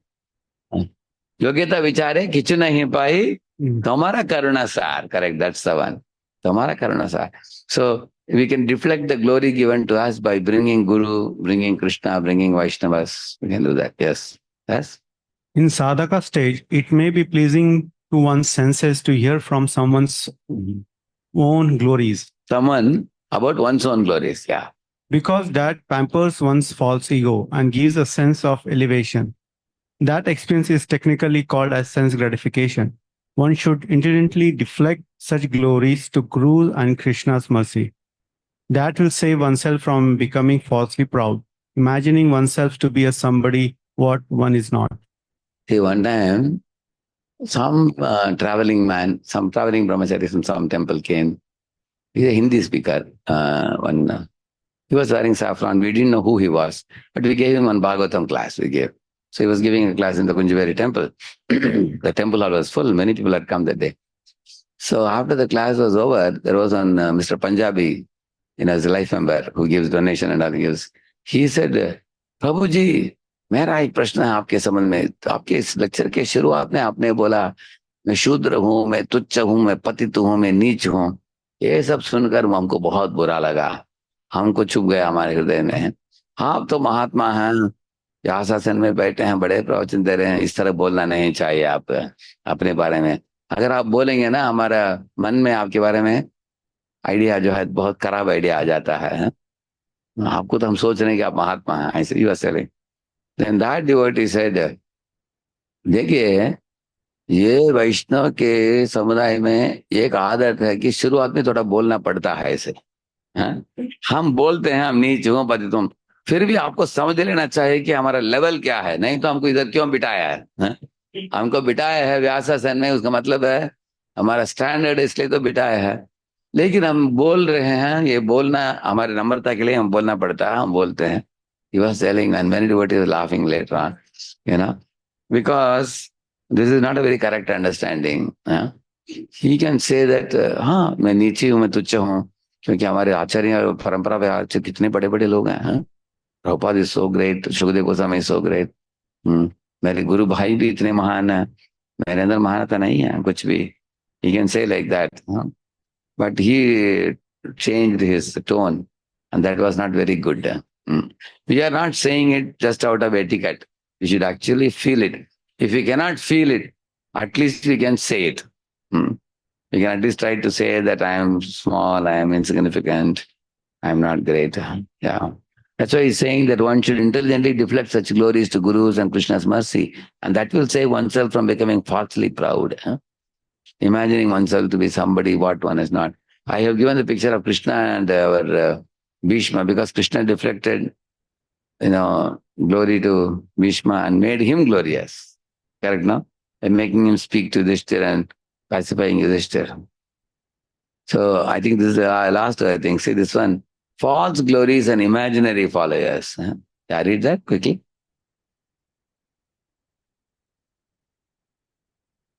False glories and imaginary followers. A sadhaka may be surprised to see people whom he is preaching to becoming attracted by his preaching and becoming attached to him.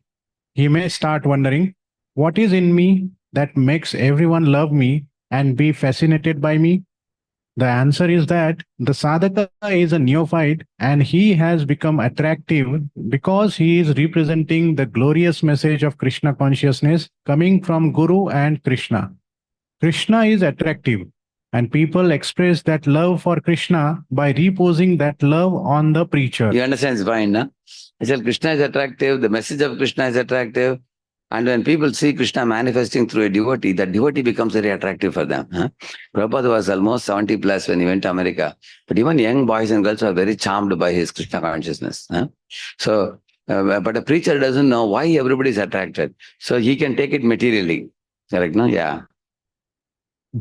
If a sadhaka preacher becomes intoxicated by such success, he is likely to become distracted from Krishna consciousness by pride, competition, proving one's greatness, minimizing those who may appear to be not so empowered, ignoring good instructions of superiors and guru, etc.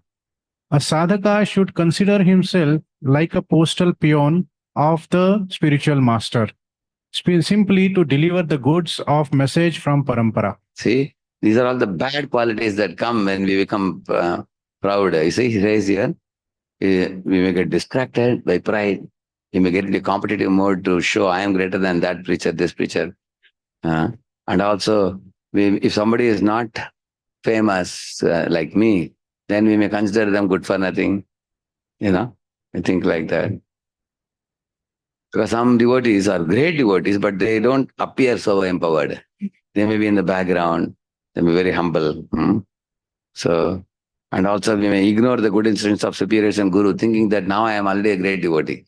I don't need anybody's instruction for me anymore. I have no time for the classes. I don't have to go to classes. I will myself give classes. One thinks like that. So in this way, false glories and imaginary followers, it is said.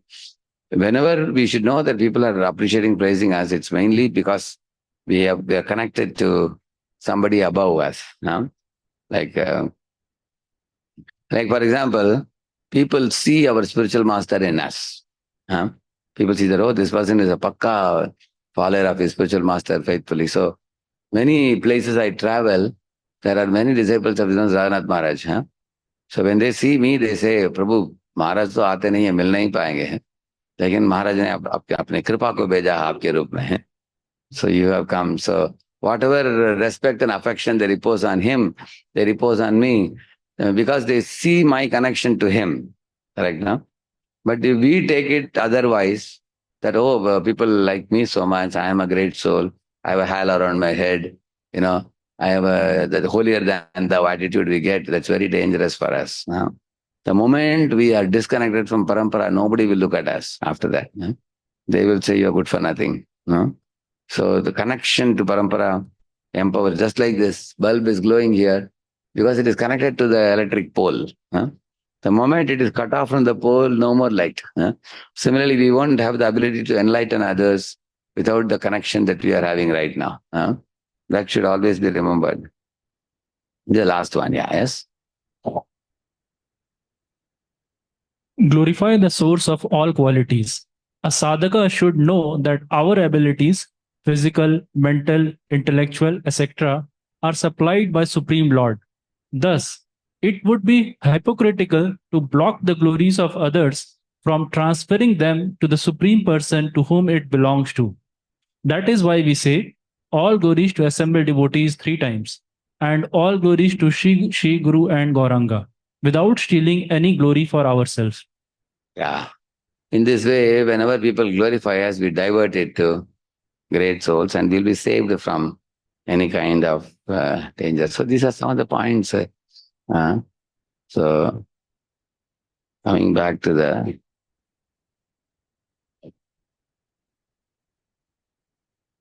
okay, the presentation in delivery, eye contact is written, great presentation.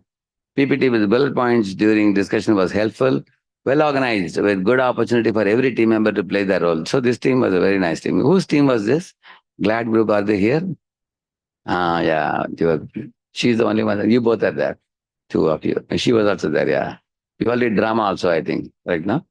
Very nice. It was a very nice group, it was. Also, Kalyani Radhika Mataji was a part of the same team or different? She was the another one, yeah. You were leading the team, I think, this one. Okay, very good. And then understanding and question answers. When we feel envy for someone, is there not a possibility that the other person may have some problem too? The question was a good one, and the answer was deep and quite enriching to consciousness, which means you got 10 out of 10 for the question answer, which means it must have gone well, I think. And the answer was given quite well. So this group, they got 35 out of 40. Very nice. So today we could not discuss the 5th group, only 4 we could finish. Next meeting I'll complete that. But this topic is a very vital topic, so I didn't rush through. We discussed many things about envy today, but I would like to take quickly some takeaway points from what you learned. Otherwise, it'll evaporate from our minds. Because envy we discussed at great length today. Both from the online and offline, one point, cut. Those who have revealed 1 point, you can take off. Go for prasadam. You are liberated from the meeting. Okay? At least 1 point everybody should say. Let's give the mic from where, Mr. Non-envious attitude of Suniti. Humility and non-duplicity. Perfect. Haribol. Prabhuji, Yes. Mati. Yes. Yeah, you can say that, yeah. Hare Krishna Prabhuji. So as a sadhaka, to become non-envious, we should associate with humble devotees and devotees who are grateful and non-envious too. Yes. And that association helps us to also, cultivate the good quality. So we should surround ourselves with uplifting association and good souls. We should look for, identify, associate with, and it's called as flanking ourselves. Kaviraj Goswami says that putting a fence around the creeper means surrounding ourselves with good association. Thank you. And then? We can every day we give 5 compliments to 5 devotees and express gratitude. Very good. Good. Thank you. Yeah. Yes. The understanding about the competition, spiritual and material, that was very beautiful. So what was the main difference you understood? The feelings, Prabhuji. The competition is there everywhere, but in material competition, we want to be better than others. We are the center. Yeah. But in spiritual competition, we both want to please Krishna, and therefore the efforts are put in the best way possible. Yes, and encouraging one another. And there's no ill feeling towards the other person at all. While material competition, we may have that kind of consciousness. Correct. And we don't condemn others. We don't condemn others. We don't badmouth about them. We don't condemn them. We don't pull their leg. So these things are done only in the material world. Spiritual world, they won't do that. Yes. Thank you. Yes, Prabhu? So what I learned is whatever we are sharing with others is not from us, is from the parampara. We are just a postman or delivering the messages. Very important. So by understanding this fact, it doesn't increase our head weight. We don't become proud. Thank you. Haribo. Yes, on the glories to the one of the point, Prabhuji, you said about Sita Pradnya, how we respond, react to the situation. Correct. Yeah. So from that, what did you learn? Should we respond or should we react? So in what context I brought Siddha Prajna here? Can you say that? Because she asked the question, Vaikuntha Vilasa Mataji asked the question about, she asked the question about, how to know? How do we know whether, we are progressing in our Krishna consciousness, our anarthas are going away? So I told a couple of verses there. Dukkeshu Anudigramana, that's one verse, correct now? Napravishet Priyam Prapya. And then? Hare Krishna Prabhuji, you said that difference in bank account of karma, one point that why certain devotees, certain qualities manifest because of their past life. Actually, the moment I knew this was one of the most powerful envy dissolver. Which one? To know that everybody has a different account of punya they have done. So I have only 200 punya. Somebody has 15,000, 20,000 punya. So he is very famous or popular. Why should I envy? Because he did punya for which he is reaping the fruits now. Correct now? See, for example, in the last rainy season, somebody sowed certain seeds. And then in December or January, he is reaping the fasal, But I didn't sow the seeds. So what is the point in envying him? Because he has done, he is reaping. So by thinking like this, lot of our envy can be dissolved. Thank you. Then? Hare Krishna Prabhuji. While giving material compliments, we should try to connect them with Krishna and enthuse them to take to Krishna consciousness. Correct. That's very valuable thing, Haribol. You gave the answer to that risk of judging others by the formula of MYOB and SYS and THOR. Mind your own business and save yourself and then help others. Then help others reform, yeah. That is another formula which saved a lot of my energy and time after I learned that, yes. Our sincere effort in preaching or in whatever effort, that we should not expect that a lot of appreciation from others. Right. We should be prepared that people will not respond positively and prepare itself that but continue to do our services and keep doing it. Yeah, I am doing it to please Guru and Krishna. And if they sometimes may recognize and appreciate but we should not have too much expectation from the world around that causes depression, frustration. So don't expect to be pampered. Need for pampering causes depression later. Yes. One way to root out envy is by revealing our heart to seniors. Correct. That will help. Yeah, and we can be very honest and frank and ask, how do I deal with this challenge in my mind? And that's called Guhyama Kyati Prichati. Then that will be great help, yeah. So one of the ways to dissolve the envy. Yeah. Another way is know that Krishna manifests through all of us. Correct. So different sparks of the splendor Krishna's.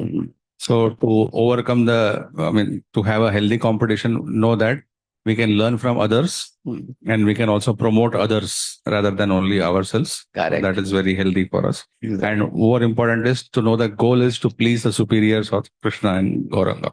Correct. Vaishnavas. Thank you. Good point. Very good point. Yes. Every soul is carrying specific opulence of Lord, so don't feel jealous. That is the point Shankar Pandit also said. I think you had captured the same point. Very good point. And then, anybody else? Jiva is generally of good nature. So we should have that disposition generally. Yes. The Jiva's discretion is to be generally good and it strives for perfection. Naturally, Jiva is kind. We don't have to unnecessarily assume that this devotee is poisonous, that devotee may be like this. Sometimes we imagine more than what there is. We don't have to too much imagine problems. Yeah. Actually, many of the psychologists also say that schizophrenia, you heard of schizophrenia? It's coming due to imagining that there are group of people plotting me or they will kill me, and actually unnecessarily Jiva imagines more than the actual problem. So no need to worry. That's one reason why we should not read too much breaking news and all.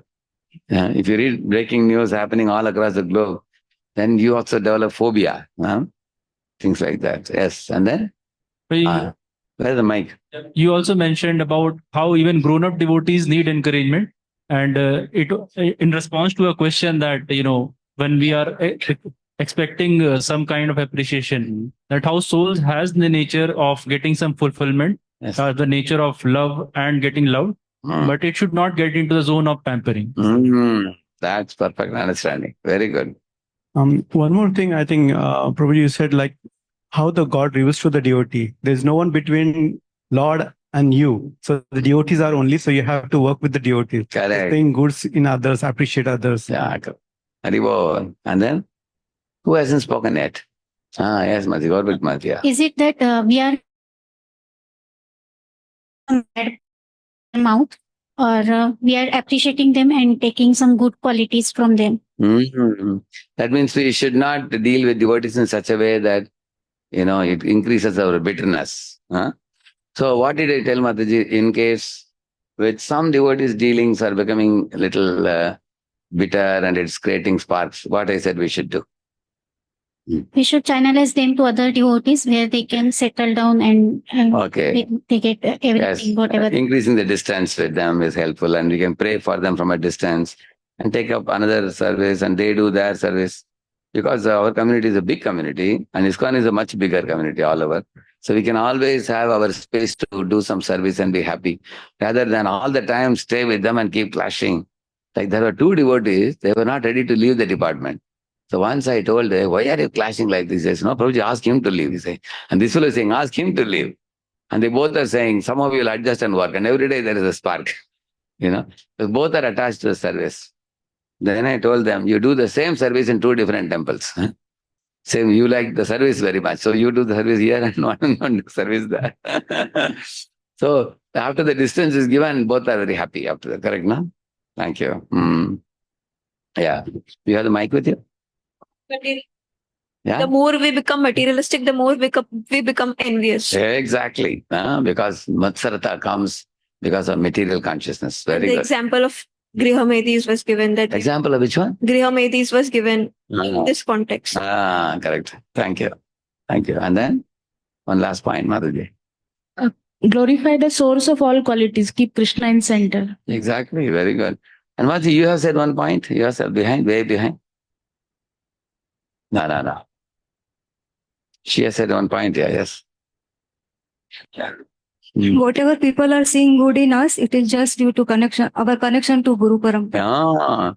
And deflect that glory to Guru and Krishna and say that it's all Guru's mercy, it's all Krishna's mercy. I am just trying to fulfill the order of my Guru. I have no qualification. I am a small person. Actually, by saying it to others, we also contemplate on what we just now said.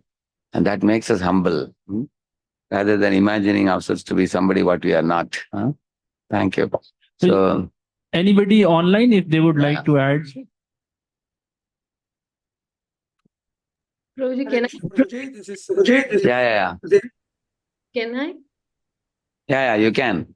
Prabhuji, when you said that if you appreciate in the mind, then the seed of envy sprouts up. So we should openly appreciate devotees and appreciate someone's material qualification. We can use it as an impetus to bring them to spiritual life also. So where Krishna says, I am the ability in a man. So whenever we good quality in a person, we should say, oh, this ability is coming from Krishna itself only. And then you also mentioned that he has his past punya, and that is why in this lifetime he has that special quality in him. So for somebody is a very good singer, somebody is a very good book distributor, or somebody is very beautiful. So that is coming from his past punya. So this is one thing which I really resonated with my own self. So I like that point, Prabhuji. Thank you so much. Good. Many good points. Very good. Thank you. Hare Krishna, Prabhuji. Hare Krishna. Hare Krishna. Yes, Prabhu. Yeah. Yes, Prabhuji, I like that point a lot when you were analyzing the skit, where you mentioned if you go to the doctor and you get a very good diagnosis, but the actual thing required is a good prescription, because that is what will serve you. So similarly, when we are interacting with other devotees or even normally, we should ensure that we are just not the diagnosis, we don't stop at the diagnosis part, but give a proper call to action. Correct. The most important is the practical application of all these things, what we are talking today. That's why we devoted a lot of time in practical points. Thank you. And somebody else's voice was coming. Prabhuji, it's me. Thanks for a nice class. Can you hear me? Yeah, I can hear. Yeah. Yeah, the answer you gave for how do we know we are getting purified or non-envious. That self-test, I very much liked it. Like you said, if I have a boil, how do I know I'm getting out of it? So if somebody presses, then I know it pains, then I still have it. Also, you said another analogy, like somebody goes to a doctor and treatment for an angriness, and then when doctors, whom do you get angry with? Then who are you to ask? That means I still have it in me. So this way, the Correct. self-test is the best test. We don't need certificate from anybody else. Correct. Thank you very much. Fine. Thank you. Very good. Many good points came. Yeah. Do you have the mic with you? You had the mic. Prabhuji, I have a question. Prabhuji, like I am facing this that whenever I see a great devotee and if I feel I also want to be like that person, then And that's good. One time one devotee told, I want to be like Prabhupada, he said. And immediately that devotee went and complained to Prabhupada. Prabhupada, he says he wants to be like you. Prabhupada said, it's very good. Huh? Because he is aspiring to become a great devotee. His aspiration is not bad.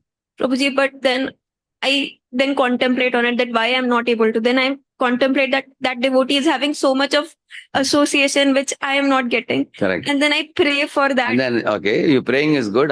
So far, so good. No problem. But this. Then I don't get that association still. Then I contemplate that maybe it's, is it because of pious activities like punya that person is getting so much of Actually, one thing is, you will see that when Narada was speaking to Prahlad, Prahlad was inside the womb of his mother. Huh? Did Prahlad see Narada? Did he see? He didn't see. And was there any scope for him to see? No. The only sound vibration he heard. Correct now? When he came out, he was a pure devotee. So association mainly happens through the ears. Shravanam, attentive hearing. Srila Prabhupada says when he met his guru, you must have met him in 8-10 occasions. But not like this one-on-one, he was not talking to him. He was seeing his guru giving a lecture and he was Abhay Babu sitting in the audience. One of the audience, thousands of people, he was sitting. And the one-on-one audience happened, Prabhupada says, only twice or thrice. Once it was in Radhakund banks with a group of devotees. Another time in Koshi when everybody went for seeing Sheshashai Darshan. Prabhupada attended the lecture and Guru noticed that he likes to hear. He doesn't go away. He noticed. Another time when he met with Naren, he offered obeisances, Prabhupada gave instruction. So 2-3 meetings happened, brief meetings only. And then you can see Prabhupada how he flourished in his life.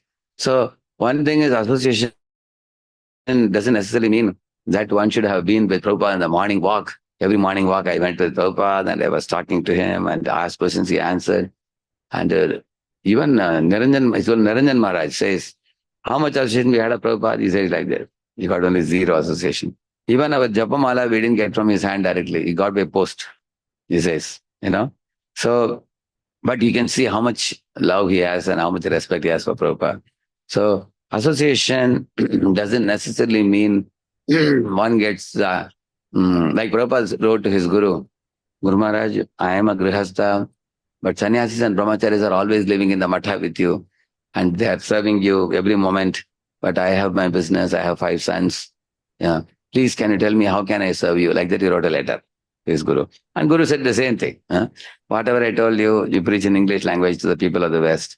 And then at the right time, you can say he did wonders. So he took that instruction of Guru to his heart very seriously. So that is the way we get association. We don't have to envy that, oh, he's a personal servant of Maharaj. Or, Maharaj always calls him and talks to him. He doesn't talk to me. Once Gauranga was telling me, Radheyshyam, see, I work with Maharaj very close. And you serve Maharaj from Pune, little away. But he said, you are more fortunate than me, he was telling. I asked, hey, how can you say you are saying the opposite? He said, no, to work next to Guru is like, standing next to fire. It's very difficult, very risky, because you can judge the Guru. Sometimes he will tell you exactly opposite to what you want to do. He may not like, but you cannot say no. He's not just an authority. He's also Guru also. So he said, my job is more difficult than yours, he told. Because you have to serve in Pune and you have a lot of breathing space. And only once in a year, Maharaj will come and then you can show him what wonderful things are happening in Pune. So in this way, who is fortunate? And finally, we both concluded both of us are fortunate. That's the conclusion. Why? He is fortunate because he's getting personal instructions and association, and which he shares with me many times. And I am fortunate because although I may not be physically regularly meeting him, I meet him maybe 3-4 times in a year. I meet him, but he is pleased that whatever instruction with which he sent me here, and those instructions are getting fulfilled, and the GBCs are happy. He is happy. So ultimately, the end result is Guru and Krishna should be pleased. That's very important. So, on last announcement I want to make, Marathon is coming up and Bhadra Purnima is also coming up. There is one devotee with us. Prabhuji can come here? Yeah. See, we have one group called as ISKCON Corporate Services. To cut the long story short, you see, what we are trying to do is to distribute Prabhupada's books in the company along with one seminar. I must have given maybe 300 seminars in different companies till now. But many times I didn't have the idea that along with seminar, I can also push Prabhupada's books. Maybe first 100 seminars I did without anything. They would give me 5,000 rupees, sometimes 10,000 rupees. Some people gave 20,000 also. But I just took the check and came. Some people gave no money also. But I went and just delivered the seminar and came. We took some contact of interested people and followed up. That's all we did. But later, I requested the company to give a book table opportunity. They gave also. They put book table in company and some books went. Now, recently, we have come up with one new idea. What is it? Any company wants us for a seminar, we are going to give them a package kind of thing. 500 rupees worth Prabhupada books. जरा 2 minute थांब खूप Per घाई head, नका 500 करू rupees. 100 हा. people attend. नाही How much वेळ they will give थांबा us? जरा 50,000. So they give us 50,000 and we deliver them nicely packed, Prabhupada books along with some prasadam packet also. And already we have done it in 3 companies here in Pune. And the whole idea took shape again. Earlier, corporate voice was doing well and it was almost like became ठीक मला extinct. कळतं जा Again, it was revived by our Prabhu, who Kashi Mishra Prabhu and Gaur Bhakti Mataji. This couple, they were super enthusiastic. They gathered almost like 12 on LinkedIn. And then they wrote to them. And one thing, the challenge they found was, if you write any letter to unknown company bosses, they don't respond so well. We saw that. Nevertheless, they got 3-4 contacts and we delivered the books, gave seminars. Now we are going to become more organized because recently what happened in Hyderabad, there is one company called, what is that company? Our Copart. Yeah, this Copart company has probably 100 branches across the globe, and US has maximum branches. But in India, there's only one branch. And the unit head is becoming a devotee. The unit head of Copart. He comes to the Hyderabad temple. And then when I told him this Prabhupada books thing, he said, this is not a great big deal. I can take books worth 1 lakh, he said. And that was a big surprise. He called me one afternoon. We went and did Brahma Samhita prayers and we worshipped the deities. All the department people were there. There were about 100 people. And then I gave a lecture also to them. And then they asked question answers and all. And then in tables he displayed all our books and everything. He told them that any book you want, proper small book, medium book, bigger book, you can pick 1 or 2 or 5 or 10, any number of books, they are free for you, he said. And Bhagavad Gita also is free for you. But Bhagavatam said if you want, the company will give you 50% off and then you can put 50% and you can take the Bhagavatam set like that. That also we displayed. Then I asked him, should we take the books back? He said, no. 1 lakh check he gave us. He said, we will keep the books and we will send it to them. Other people will give, you don't have to. Because company has a facility to stock and everything. So he was a very, very friendly person. And he told companies have crores of rupees flowing like river, he said. Yeah, hundreds of crores of rupees. He said, CSR, they don't know where to give the money, he was selling. So in the name of seminar, we can easily give, he said. In fact, every year also we can do like this, he said. So after meeting him and seeing his positive energy, I felt very confident. In Pune also we can do like that. Then we made a team now. We have Kashim Shah Prabhu and Gaur Bhakti Mataji is one first team. And then we had Anantashesh Prabhu. Along Anantashesh Prabhu comes. And we also have one Hari Gauranga Prabhu Brahmachari, the ashram. And then we have Sanjay Prabhu. Dhananjay Prabhu. Sandeep Prabhu, yeah. Sandeep Prabhu has a lot of awareness about social media and digital marketing and all. He is aware. You are in that field only. He's in that field. He is aware. So he came in one of our meetings, and then he gave a lot of confidence and everything. And who else has joined our team? Harikirtan Prabhu also. Harikirtan Prabhu is also helping in IVSS also. ISKCON Vanapada Sevak Sangha. And he's also helping with this also. So our team has come up with one plan that in all the counselor groups, we want to request you all that two types of people we are looking for. Seminar presenters who can give seminars in companies, plus those people working in any company, if they can tell us that, probably in my company, I can try, meet the HR and then get an opportunity. It can be, 50 people needing, then 50 into 500 rupees worth of books they will take. That much only they pay for. Many companies, for them, 20,000, 10,000 is a peanuts for them. And giving even up to 1 lakh also. So any books that go through one of your counseling, that counseling will get the score, half score. 50% score goes to counseling, other 50% goes to ICS, our department.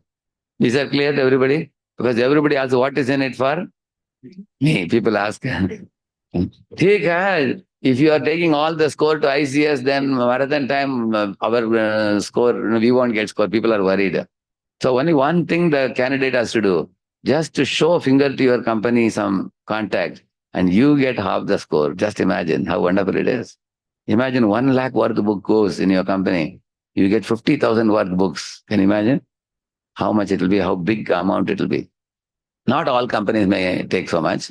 Some may take 30,000 worth, 40,000 worth. But it is a very, very well written letter from the early stage when Kashmir Prabhu wrote. The package is so attractive. We have given very nice seminar topics and many of the seminar presenters. So we are going to collect here. We have a card. You can explain about the card, Prabhu. Take the mic. Yeah. Now from November 15th to December end, we want every day minimum one company. There can be 2 or 3, but minimum one company. Yeah. Yeah, Hare Krishna. So as Prabhuji explained, we are just collecting contacts. So I'll be distributing these cards. You just have to mention your name, company name, if you are working, or if your spouse is working, you can mention their name also. And then at the back side of this card, there are some options that if you would like to render some services, you can just tick as per your convenience and just hand it over back to me. Yeah. And now what will you do with this information? You can tell them also. Yeah, with this information, we are going to connect with the devotees one-to-one, and we'll talk about their companies and how we can actually approach their company that we are going to do. And for you to approach your company, he will supply you letter, materials, everything will be given. You don't have to worry. How will I go and tell them Prabhupada books? You don't have to worry. They have everything ready, well set. You just have to act as a intermediate, what do you call it? Interface. As a bridge. As a bridge, yeah, correct. Yes. And for online devotees, we would be sharing one Google form through Advaita Kripa Prabhu. And as Radheyshyam Prabhu said, if online devotees can also fill up that form, that would be really helpful. Yes, correct. And then many of these devotees are counselors also. So if they want a card for their counselees, how will they get these cards? So Prabhuji will be, as Anandshesh Prabhu has told us, we'll be going to visit each and every counseling group. I think Saturday we'll be going to Shankar Pandit Prabhu's group. Yeah. So and then during the meeting we'll be. You can give confidence to your counselees that this new marvelous idea has come, because instead of going and putting table in the company and requesting people to buy the books, you deliver a seminar and give them a gift pack. And many companies like it.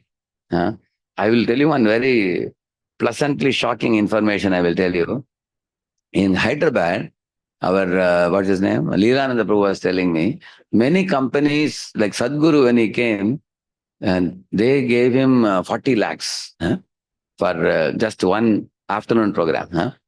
When Chaitanya Charan Prabhu came, he stayed for 10 days in Hyderabad. So he arranged 5 company programs for him. Some companies gave 25,000, some gave 75,000, one company gave him 1 lakh. One company, it's called as Walmart, they gave 5 lakhs. So I asked Prabhuji, what did Chaitanya Prabhu present that they gave 5 lakhs? He said, no, this 5 lakh is fixed even before he came also. They don't even know who is going to speak. Because the company has some amount, they just allotted 5 lakhs. And then Chaitanya Prabhu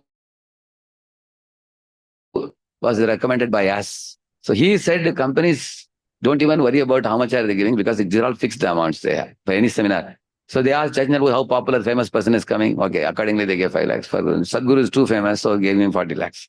He was telling. Which means imagine if you have 5 lakhs, you can, how many books you can give? Correct, no? Yeah. So Prabhu, your contact, who will have it? Your contact. Achha, now they will give you and then you will contact them. Yeah, we'll contact them. We'll contact them, and if required, we'll share a brochure in the Slate group. Yes. That the brochure. Through Advaita Kripa Prabhu, you can share it. Yeah. That's very good. Yeah. I was thinking we can include Advaita Kripa Prabhu also in ICS. I was thinking. Yes. He's a very good coordinator for this group, Slate group. Yeah, definitely. Similarly, many counselors can help. Many counselors have counsellors working in companies. Yes, Prabhu. One thing, we have to give them assurance that we will not push any company. It will be only through you, you can tell them. Some people are afraid that, once I give my company contact, don't go there and trouble them or something. One positive thing I wanted to share. I approached one of my friends' company, Bajaj Alliance, and they have become so favorable now. Every second month, they are inviting senior devotees and Maharajas from ISKCON to their company. Just last week, Loknath Swami Maharaj visited their campus. And in this way, a lot of they have become favorable also. And hopefully they will become devotees also next year. Wonderful. Their MD and CEO last year visited. This year also they are planning to visit Janmashtami stall. And in this way, your counselee, if he is giving a contact, when the books are given, he can also see the seminar. Those who are showing interest, they can cultivate and add them to the counselor group also. Yes. They may get some additional counselees in the same group. I think there are multiple advantages. You can get devotees, books are going, marathon score is increasing, everything will happen. Let us see this year how every single day of marathon we will go to 1 or 2 companies, we will try, okay? But we also need seminar presenters. Like say Shankar Pandit Prabhu is a very good speaker. If senior devotees like you, and also somebody may not be so senior, but very smart and skillfully presenting seminars, materials are available. Then out of the 45 days between November 15 December end, you just have to take off 1 day or take off half a day. In case you have to go to the company in the afternoon half, you can take afternoon half chutti from your company and then go for presenting. And you don't have to take too many off, only one half a day like that. That way we are going to fix 45 days, 45 speakers also. Different speakers we are looking for. So we will finalize our topics and get the requests from the companies, and then we will be fixing speakers. So in your own counseling group, any of you feel that somebody can present well, you can, that also they can cut. So 2 things we are looking for from you. Seminar presenters and the contacts of companies. Shri Prabhupada ki, Shri Prabhupada Book Marathon ki. Where is Prasad? Yeah.